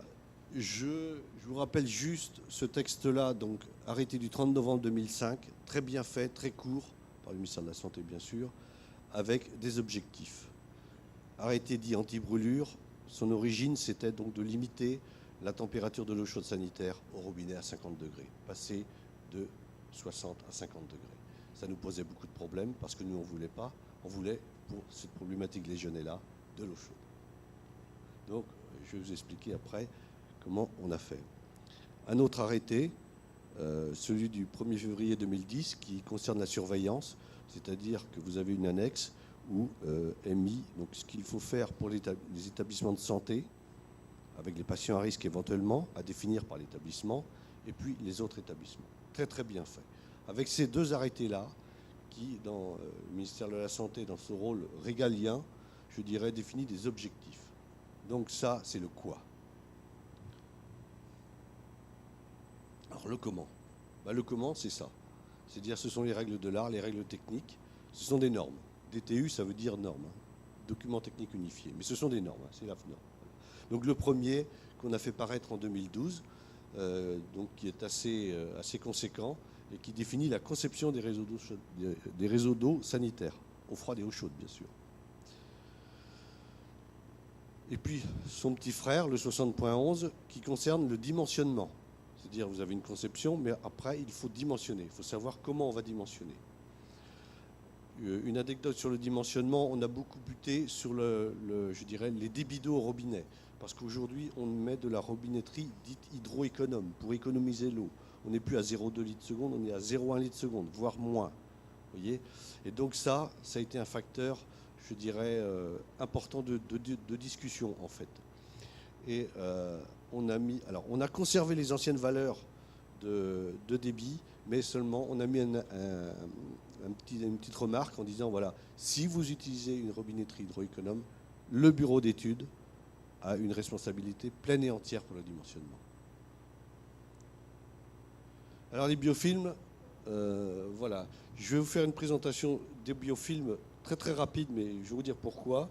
L'étiologie des dysfonctionnements, conception, équilibrage, mise en eau, maintien de la qualité de l'eau. Ça, c'est pour la partie 9. Je vais vous détailler ça rapidement.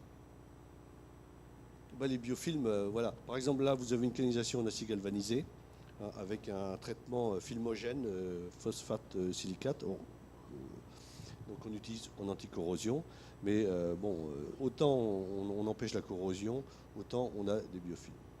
Donc, il faut faire une différenciation entre l'eau et les surfaces en contact. Moi, je travaille sur l'eau, mais je travaille beaucoup sur les surfaces en contact. Ce n'est pas du tout la même chose. Quand on travaille avec Legionella, on ne fait pas du traitement d'eau, on fait de la conception de réseau. L'eau, c'est donc ce qui est contenu, et les surfaces en contact, c'est le contenant. Donc, ce n'est pas l'eau qui pose problème, ce sont les biofilms. Les microbiologistes vont vous dire que tout est dans les biofilms. Donc, on a travaillé sur cet aspect-là. Alors, toutes les photos que vous voyez sont issues de mes audits ou expertises. C'est toutes des cas très très pratiques. Alors vous voyez, vous reconnaissez ce que vous voyez, des brijets, ici un mousseur, là aussi, donc c'est pas nettoyé. Ça, ce sont des supports de développement bactérien, c'est évident. C'est un hôpital, ça. Ici, c'est un hôpital aussi en région parisienne, c'est un adoucisseur qui avait cédé en fait la crépine, et donc toute la résine s'est retrouvée dans le réseau d'eau chaude sanitaire. Donc ça posait des problèmes de débit, donc il a fallu démonter toute la robinetterie, une par une. Donc quand vous en avez beaucoup, ça demande, je dirais, de l'énergie et du temps. Ça, ce sont des auges de bloc opératoire. Donc vous voyez bien que lorsqu'on a ça, il n'y a pas besoin de réfléchir beaucoup pour dire qu'on va avoir des problèmes de bactériaux. C'est pas étudié pour être, je dirais, facile à entretenir. Donc En plus, vous avez des flexibles en EPDM. L'EPDM, donc, c'est la matière noire que vous avez à l'intérieur de vos flexibles, qui, une fois contaminée, n'est pas décontaminable. Donc, sur cet aspect-là, moi, je fais tout démonter. Et je remonte. Et je remonte. Je remonte avec des exigences pour que les réseaux soient désinfectables. Enfin, cette partie-là. Parce que là, bien sûr, vous êtes en eau bactériologiquement maîtrisée.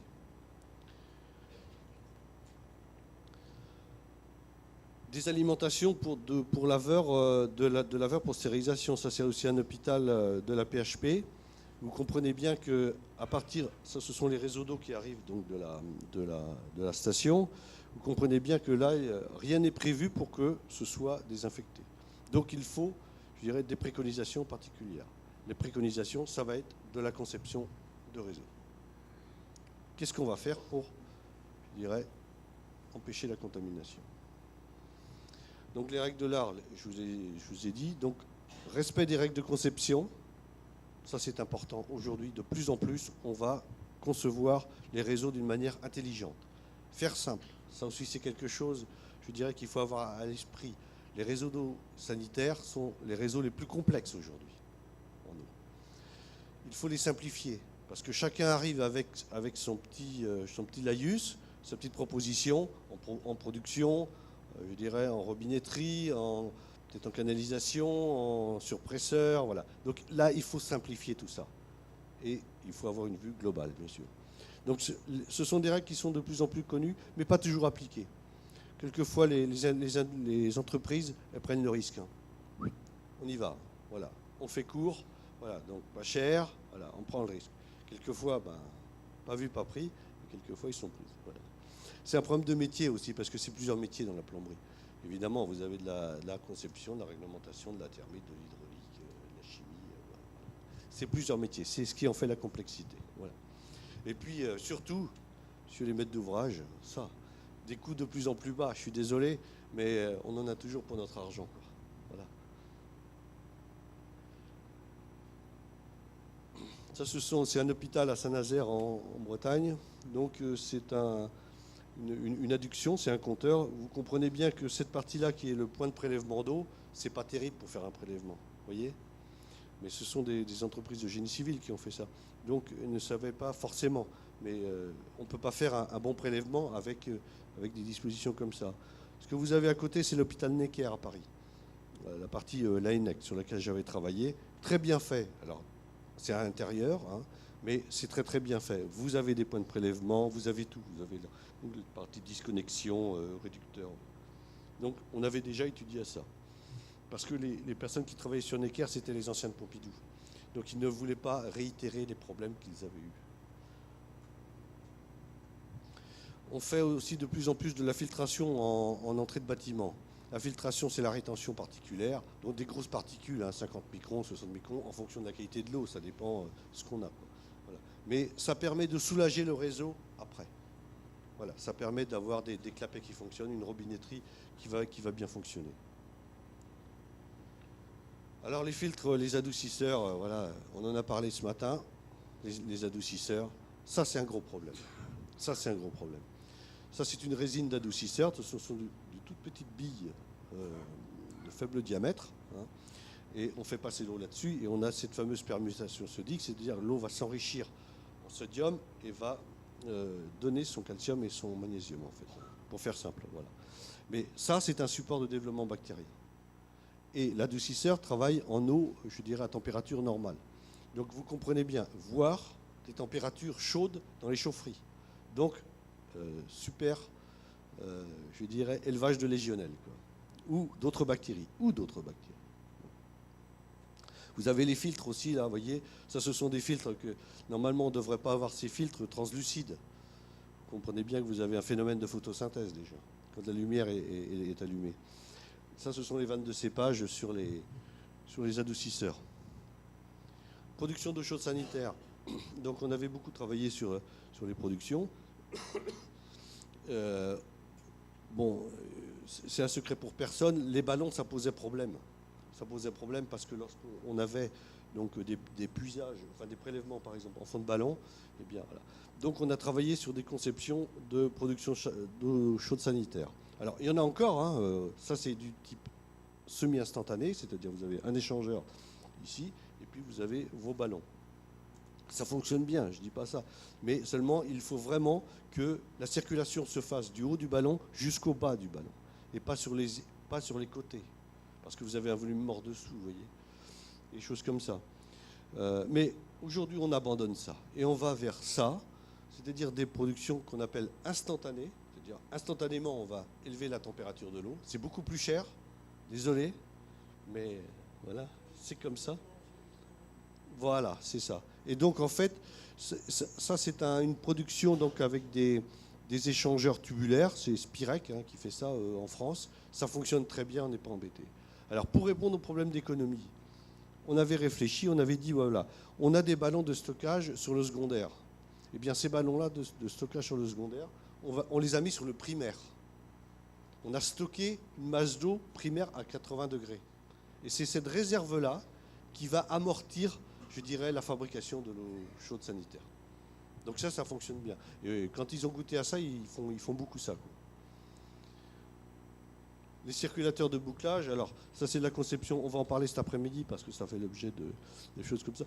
Mais vous voyez, ça, il faut vraiment se méfier, quoi. C'est-à-dire que vous avez des circulateurs, vous avez deux circulateurs en parallèle, là, je dirais, de retour, ça ne peut pas fonctionner. Les circulateurs sont en compétition, ça ne peut pas fonctionner. Donc moi j'avais fait démonter ça, puis j'avais mis un circulateur. Voilà. Même chose, là, ça c'est l'hôpital c'est à Vicenne à Paris, à P, voilà, on démonte et on recommence, quoi. Voilà. Vous voyez, c'est-à-dire que l'entreprise, je veux pas lui faire, on ne peut pas faire de reproches comme ça immédiats, mais n'avait pas réfléchi, n'avait pas dimensionné, parce que ce serait aperçu de ça, qu'il y avait un problème. Voilà. Alors, sur les canalisations, donc ça c'est encore Necker, ça c'est le départ donc, que je vous ai montré tout à l'heure, vous voyez l'alimentation, très, très intelligemment fait, donc une nourrice, et puis des départs comme ça. Vous voyez, là on n'avait pas encore mis en eau, vous voyez. On n'avait pas encore mis en eau, les vannes sont fermées. Et donc on avait, comme ça, mis progressivement en eau le réseau. Alors quelquefois, c'est pas simple. Il y a du monde. Voilà. Vous avez des tas de canalisations en haut. Alors, quand je vous dis de simplifier, ça veut dire qu'il faut essayer de réfléchir. Les principaux matériaux, bon, je ne reviens pas là-dessus, mais sachez que l'acier galvanisé, aujourd'hui, on a gagné la bataille. Il n'y en a plus, et c'est bien. Et c'est bien. L'équilibrage des réseaux d'eau chaude sanitaire, on va en parler beaucoup cet après-midi. Mais bon, pourquoi l'équilibrage des réseaux d'eau sanitaire? L'équilibrage, ça consiste à maintenir une circulation à une vitesse de 0,2 m/s à une température supérieure à 50. Pourquoi? C'est parce que c'est un procédé de désinfection continue. Ça a été fait pour ça. Quand on l'avait fait pour ça. C'est un procédé de désinfection continue. Et c'est un procédé qui atteint les biofilms. Ce n'est pas un procédé chimique, vous voyez. C'est beaucoup, beaucoup plus efficient qu'un produit chimique, qui n'atteint que les couches superficielles. Vous voyez, par oxydation, on va atteindre que les couches superficielles de votre biofilm. Tandis que là, en équilibrage, voilà. Donc ça, c'est des graphiques de vannes d'équilibrage. Mais... Ça, c'est des plans d'équilibrage que je fais. Je ne sais plus, ça doit être l'hôpital d'Orléans, l'hôpital à 1200 lits. Eh bien... Donc moi j'avais conçu donc, le réseau, je l'avais calculé, ils l'ont exécuté et je l'ai réglé. Et donc ces réglages ils sont là. Et la réponse elle est évidemment là. Hein, vous voyez, les températures mesurées, ce que j'avais calculé, donc avant de le faire, et ce que j'ai obtenu lorsque, je dirais, on l'a équilibré. Il y a 5 productions d'eau chaude sanitaire. J'avais carte blanche de Eiffage pour faire ce que je voulais, mais il ne fallait pas me planter, il fallait pas que je... C'était le deal, mais bon, ça a bien fonctionné, parce qu'Eiffage sortait, je dirais, du sud francilien, l'hôpital sud francilien, sur lequel ils se sont enlisés sur les réseaux d'eau. Donc ils ne voulaient pas reproduire ça. Donc ils avaient bien compris que voilà, les pénalités étaient très très élevées. L'hôpital Necker à Paris, la partie Laennec dont je vous ai parlé, donc c'est ce bâtiment-là pour ceux qui connaissent, hein, sur le boulevard. Et donc on était encore à cette époque-là avec l'ancien seuil de 250 UFC par litre, hein, la norme précédente, aujourd'hui 10, mais avant c'était 250. Et donc on a fait à peu près 400 analyses d'eau sur ce bâtiment-là, eau froide et eau chaude, les deux. Hein. Donc c'était très très serré. Donc j'avais une mission avec l'entreprise, donc de concevoir le réseau, le dimensionner, le mettre en eau, maintenir la qualité de l'eau jusqu'à la réception. Donc j'ai travaillé avec l'entreprise et à la réception, j'ai travaillé avec l'hôpital parce que un hôpital, ce n'est pas tout de suite occupé, quoi. Ça met du temps. Ils ont mis à peu près 8 mois pour l'occuper, quoi. Le temps de déménager les appareils, etc. Donc voilà, ça c'est un exemple de... Alors, des choses qu'il ne faut pas faire et qu'on voit, vous voyez, des bras morts comme ça, quoi. On a supprimé le poste d'eau, vous voyez. Donc ça c'est pareil, hein. Là, ce sont des choses qu'il ne faut pas faire, quoi. Ce sont des bras morts. Ça ne m'embête pas les bras morts en eau chaude, hein. En eau chaude, quand mon réseau est équilibré, j'ai pas de souci. C'est en eau froide que ça m'embête. Parce que en eau chaude, si vous voulez, si j'ai, je dirais, un relargage de biofilm dans la veine d'eau chaude, il va être éradiqué. En eau froide, je n'ai pas cette possibilité-là.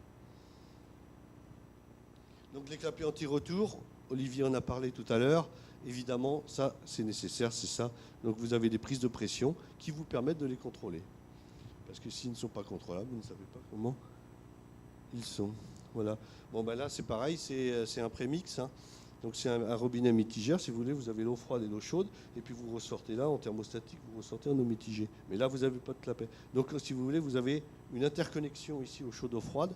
Donc un coup, on va réchauffer l'eau froide, ou refroidir l'eau chaude, enfin voilà quoi. On ne sait pas où on en est. Donc les clapets sont nécessaires.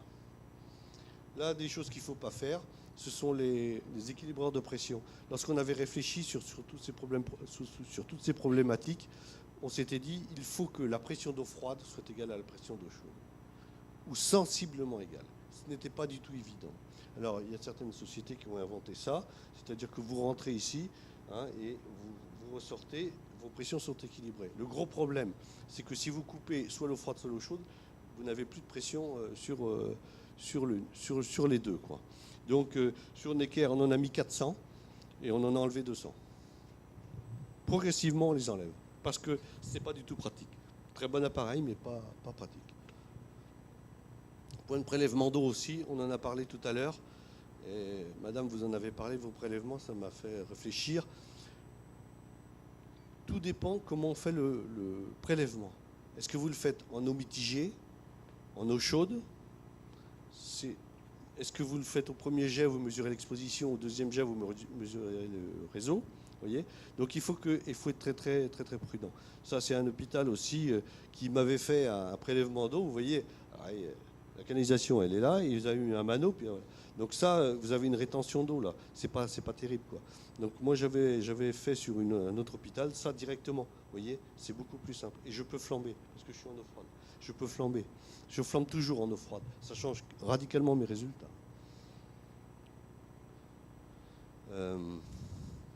Bon, ben ça, c'est de la robinetterie.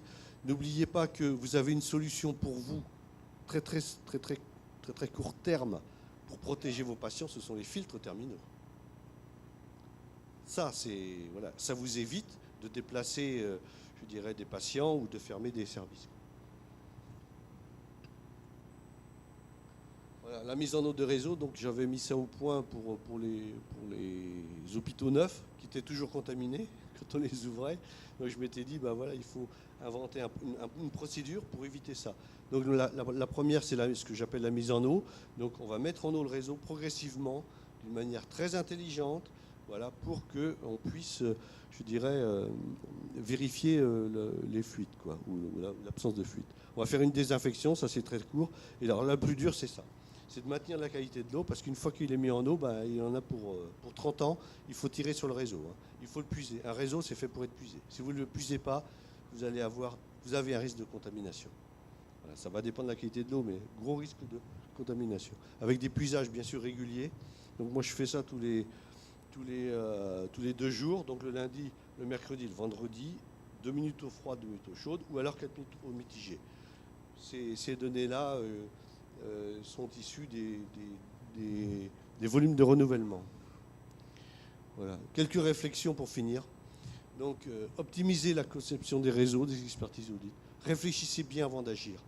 c'est quand même capital pour vous, parce qu'on fait un réseau. Imaginez cet hôtel, si on fait un réseau comme ça, eh bien, il est fait pour de nombreuses années. Donc ça vaut le coup de réfléchir. Ça vaut le coup. Voilà. La conservation des réseaux existants le plus possible. Oui, effectivement, lorsqu'on corrige des réseaux existants, on ne démonte pas tout le réseau. Juste le minima, pour des raisons de coût, de manière intelligente. Pour les réseaux neufs, c'est prendre les dispositions au début du projet. Toujours. Et donc, moi, d'en a parlé, je dirais, si on a, enfin, c'est ce que je fais, mais on peut avoir des réunions avec les hygiénistes avant de commencer. Qu'est-ce qu'ils veulent? Ils sont au début du projet, avec l'entreprise, avec le bureau d'études. Et on va définir la qualité de l'eau attendue, on va définir le nombre de points d'eau, on va définir tout un tas de choses comme ça. Pensez à faire simple. Vous savez, un geste simple, ce n'est pas un simple geste. Hein. Donc il faut faire simple. Ça demande une réflexion. Simplifier. Les réseaux sanitaires, donc les plus complexes aujourd'hui, donc voilà. Mais plus c'est complexe, plus il faut du personnel compétent. N'oubliez pas que les hôpitaux ne sont pas forcément, je dirais, munis de personnel, ou donc pas forcément des budgets de maintenance élevés. Voilà. Il faut penser à ça. Le nombre de points d'eau à examiner, identifier la robinetterie. Bah oui, la robinetterie c'est important parce que c'est la jonction de l'eau froide et de l'eau chaude à l'exutoire. Donc, prévoir l'accessibilité. Voilà, si on n'a pas de trappe, voilà, des choses simples pour pouvoir intervenir après. Pas poser la canalisation, puis après poser le faux plafond, quoi. Vous voyez ce que je veux dire? Il faudrait mieux faire l'inverse pour voir si on peut le faire.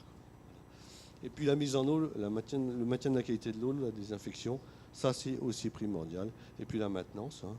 La maintenance aisée, c'est une maintenance qui est moins coûteuse. Voilà, je pense que j'ai fini.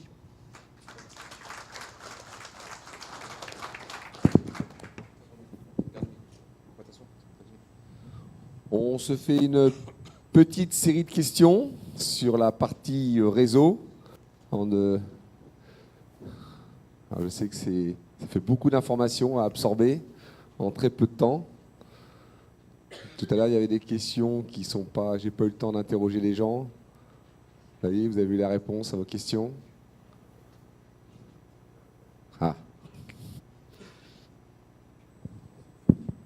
Donc, une question à M. Patrick. Est-ce que parfois, pour monter un réseau d'eau, est-ce qu'il est parfois question de... on a vu ça dans la littérature, parfois, il monte ce qu'on appelle des bras témoins. De temps en temps, on peut les enlever et savoir l'état de la canalisation à leur intérieur pour repérer, si vous voulez, la densité de biofilm, la biomasse qui se condense, etc. Donc, vous n'avez pas parlé. Je crois que c'est intéressant de nous dire des mots de la société. D'accord, merci. En fait, c'est dans les DTU, en fait, ce qu'on appelle les manchettes témoins, les tubes témoins, voilà, en départ de bouclage, en retour de bouclage, voilà. C'est vrai que pour l'acier galvanisé. C'est pas vrai pour les autres matériaux. Vous pouvez le faire, mais c'est pas dans les règles de l'art. D'accord. Alors, il y a une manière aussi de les faire. Si vous en faites, ouvrez bien les deux en parallèle, de manière à ne pas avoir de bras morts. Vous voyez ce que je veux dire, hein, il faut que ça circule bien. Voilà. Mais ça se fait. Pour la petite anecdote, ils sont rarement démontés, quoi.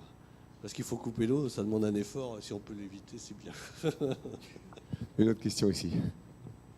Oui, merci. Bonjour, je suis M. Ahmed Ibn Abdeljalil, je suis journaliste dans le magazine Chantier du Maroc, qui fait partie du groupe Archimédia. Merci encore pour vos pertinentes présentations. Par contre, moi j'ai une petite question à M. Alexandre, notre gendarme aujourd'hui. Alors, mon cher M. Alexandre, je voudrais bien savoir jusqu'à quel point le choix des matériaux peut être efficace en termes de qualité d'eau. Et merci encore. Ah, oh, sacrée question. Je vous l'ai dit, il y a des produits qui sortent du lot. Dès que les personnes commencent à avoir des exigences importantes, et entre autres dans les hôpitaux français, parce qu'on a des réglementations draconiennes, et on a eu des séries de morts dramatiques, il faut être clair, c'est le cas aussi en Angleterre, et d'un seul coup, vous avez quand même des produits qui émergent grâce à leur qualité, qui émergent parce que la maintenance va être facile, etc. Le cuivre, le CPVC, le cuivre en petite dimension, le CPVC en font partie. Une chose est certaine, si vous pouvez prendre le meilleur produit du monde, si derrière vous avez une eau qui va stagner aux alentours de 35 degrés pendant des semaines, vous aurez une contamination. Ça, c'est sûr. Donc ça veut dire qu'un bon produit sans bonne conception, ça ne sert à rien. Maintenant, il faut être clair, allez prendre un produit qui est assez couramment utilisé dans certains pays, vous le mettez sur un bâtiment à risque, type hospitalier ou sur des eaux bactériologiquement maîtrisées, et derrière, vous allez lui mettre un traitement assez violent pour pouvoir sécuriser le réseau. Votre réseau, il va peut-être au bout de 6 mois, 1 an, 2 ans, sa durée de vie, elle va être extrêmement limitée. Donc ça veut dire quoi? Ça veut dire que vous me demandiez dans quelle limite, c'est que clairement, vous aurez un réseau qui ne va même pas tenir 10 ans, qui est le minimum demandé par les assurances dommages ouvrages. Donc, et on est plusieurs experts judiciaires dans l'Assemblée pour savoir que régulièrement, il y a des expertises sur des réseaux qui sont neufs, qui ne fonctionnent pas ou qui se dégradent à vitesse grand V, et il faut tout changer, il faut tout recommencer.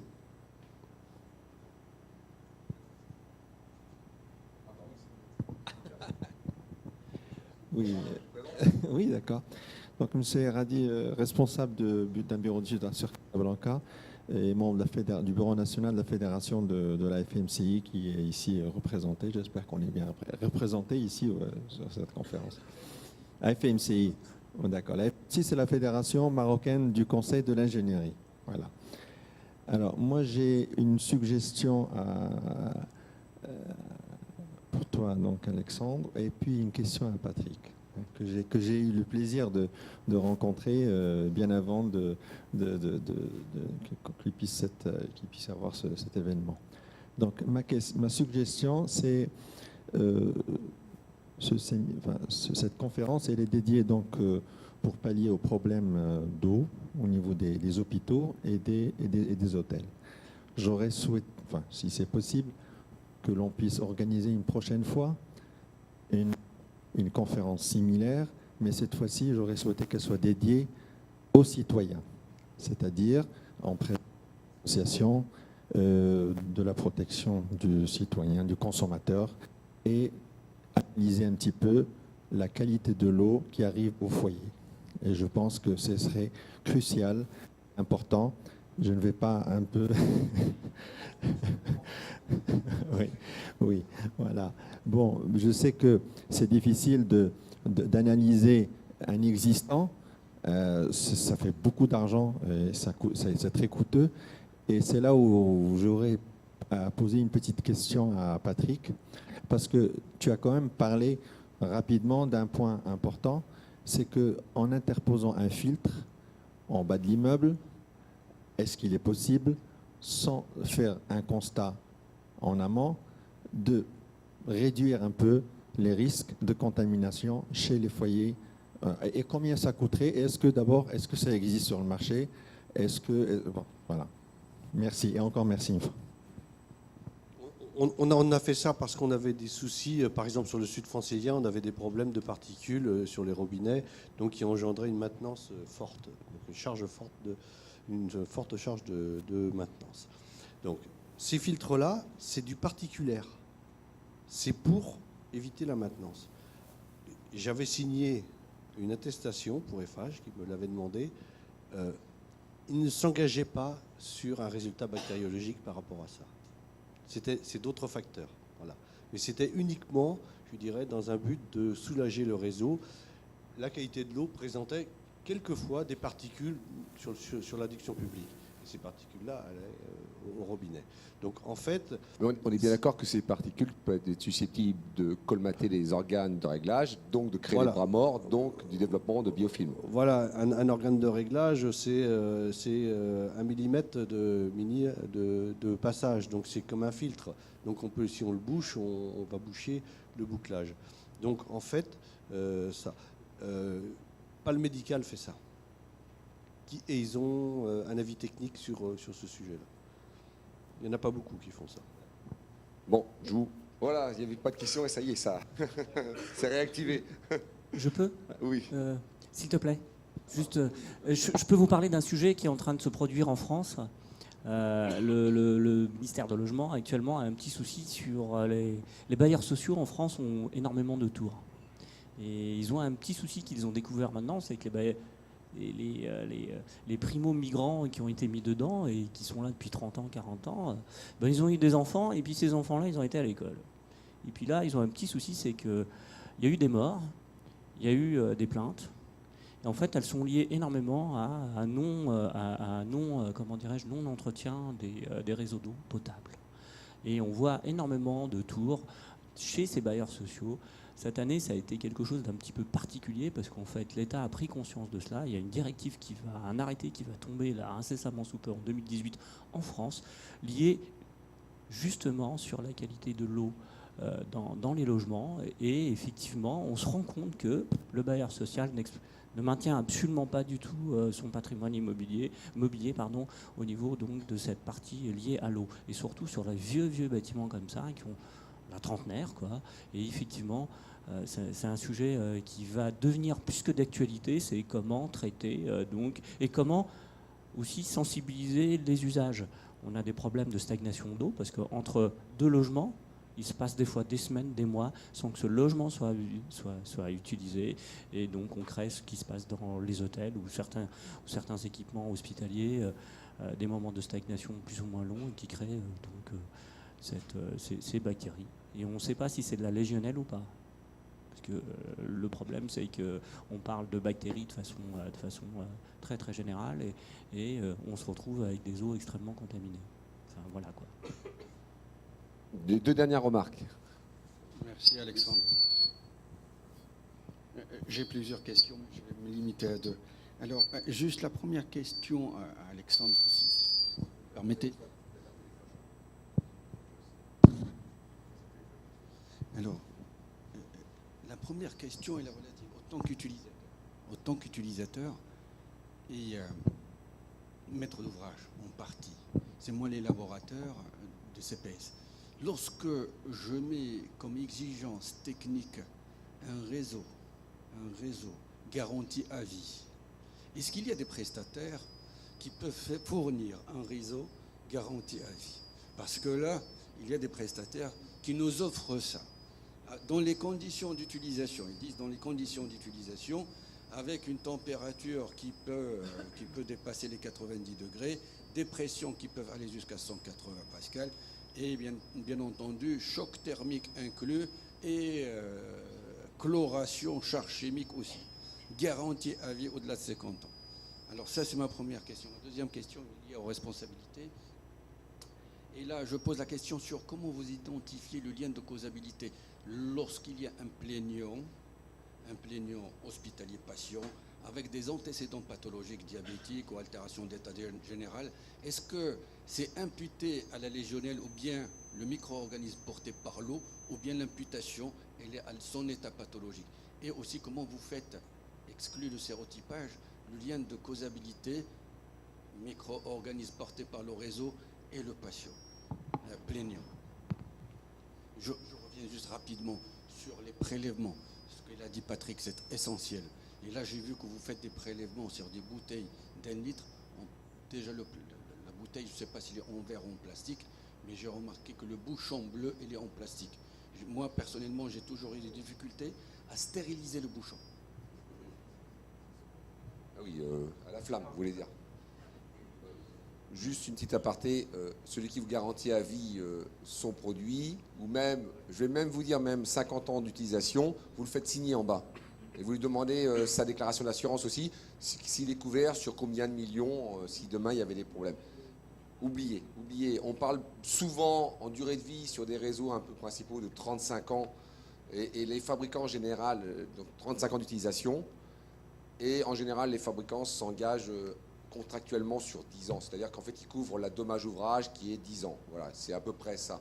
Ceux qui font autrement, à mon avis, ne sont pas suivis par l'assurance. Donc, le document qu'ils vous font, de toute façon, ça n'a aucune valeur. Les jours où vous les attaquerez, ils ne seront pas solvables par leur assurance. Donc, ils ne seront pas solvables eux-mêmes. Après, chacun fait ce qu'il veut. Hein, mais et sur la partie bactériaux,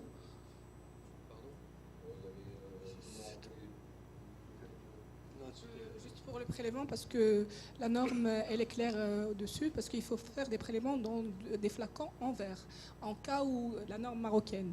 Mais nous, on fait en deux. Non, mais c'est écrit noir et sur blanc. S'il y a problème, c'est-à-dire éloignement, ou tout, on peut faire, il y a un verre qui est recouvert de plastique. Mais nous, on fait les deux, aussi bien en plastique qu'en verre. Et ce sont des bouchons borosilicatés autoclavables. compléter la question. Quand un réseau est livré, on a ce qu'on appelle des documents d'ouvrage exécuté. C'est-à-dire qu'il doit vous donner, l'entreprise, tout au moins en France, je ne sais pas comment c'est ici, doit vous donner un dossier complet pour dire comment entretenir votre réseau.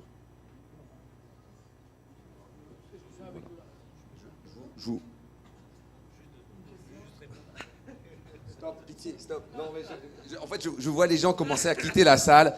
Alors, repérez les biens, repérez leur visage, repérez tout le monde. Et parlez après, parce que je vois les gens qui commencent à quitter. Il est déjà un peu tard pour le repas, etc.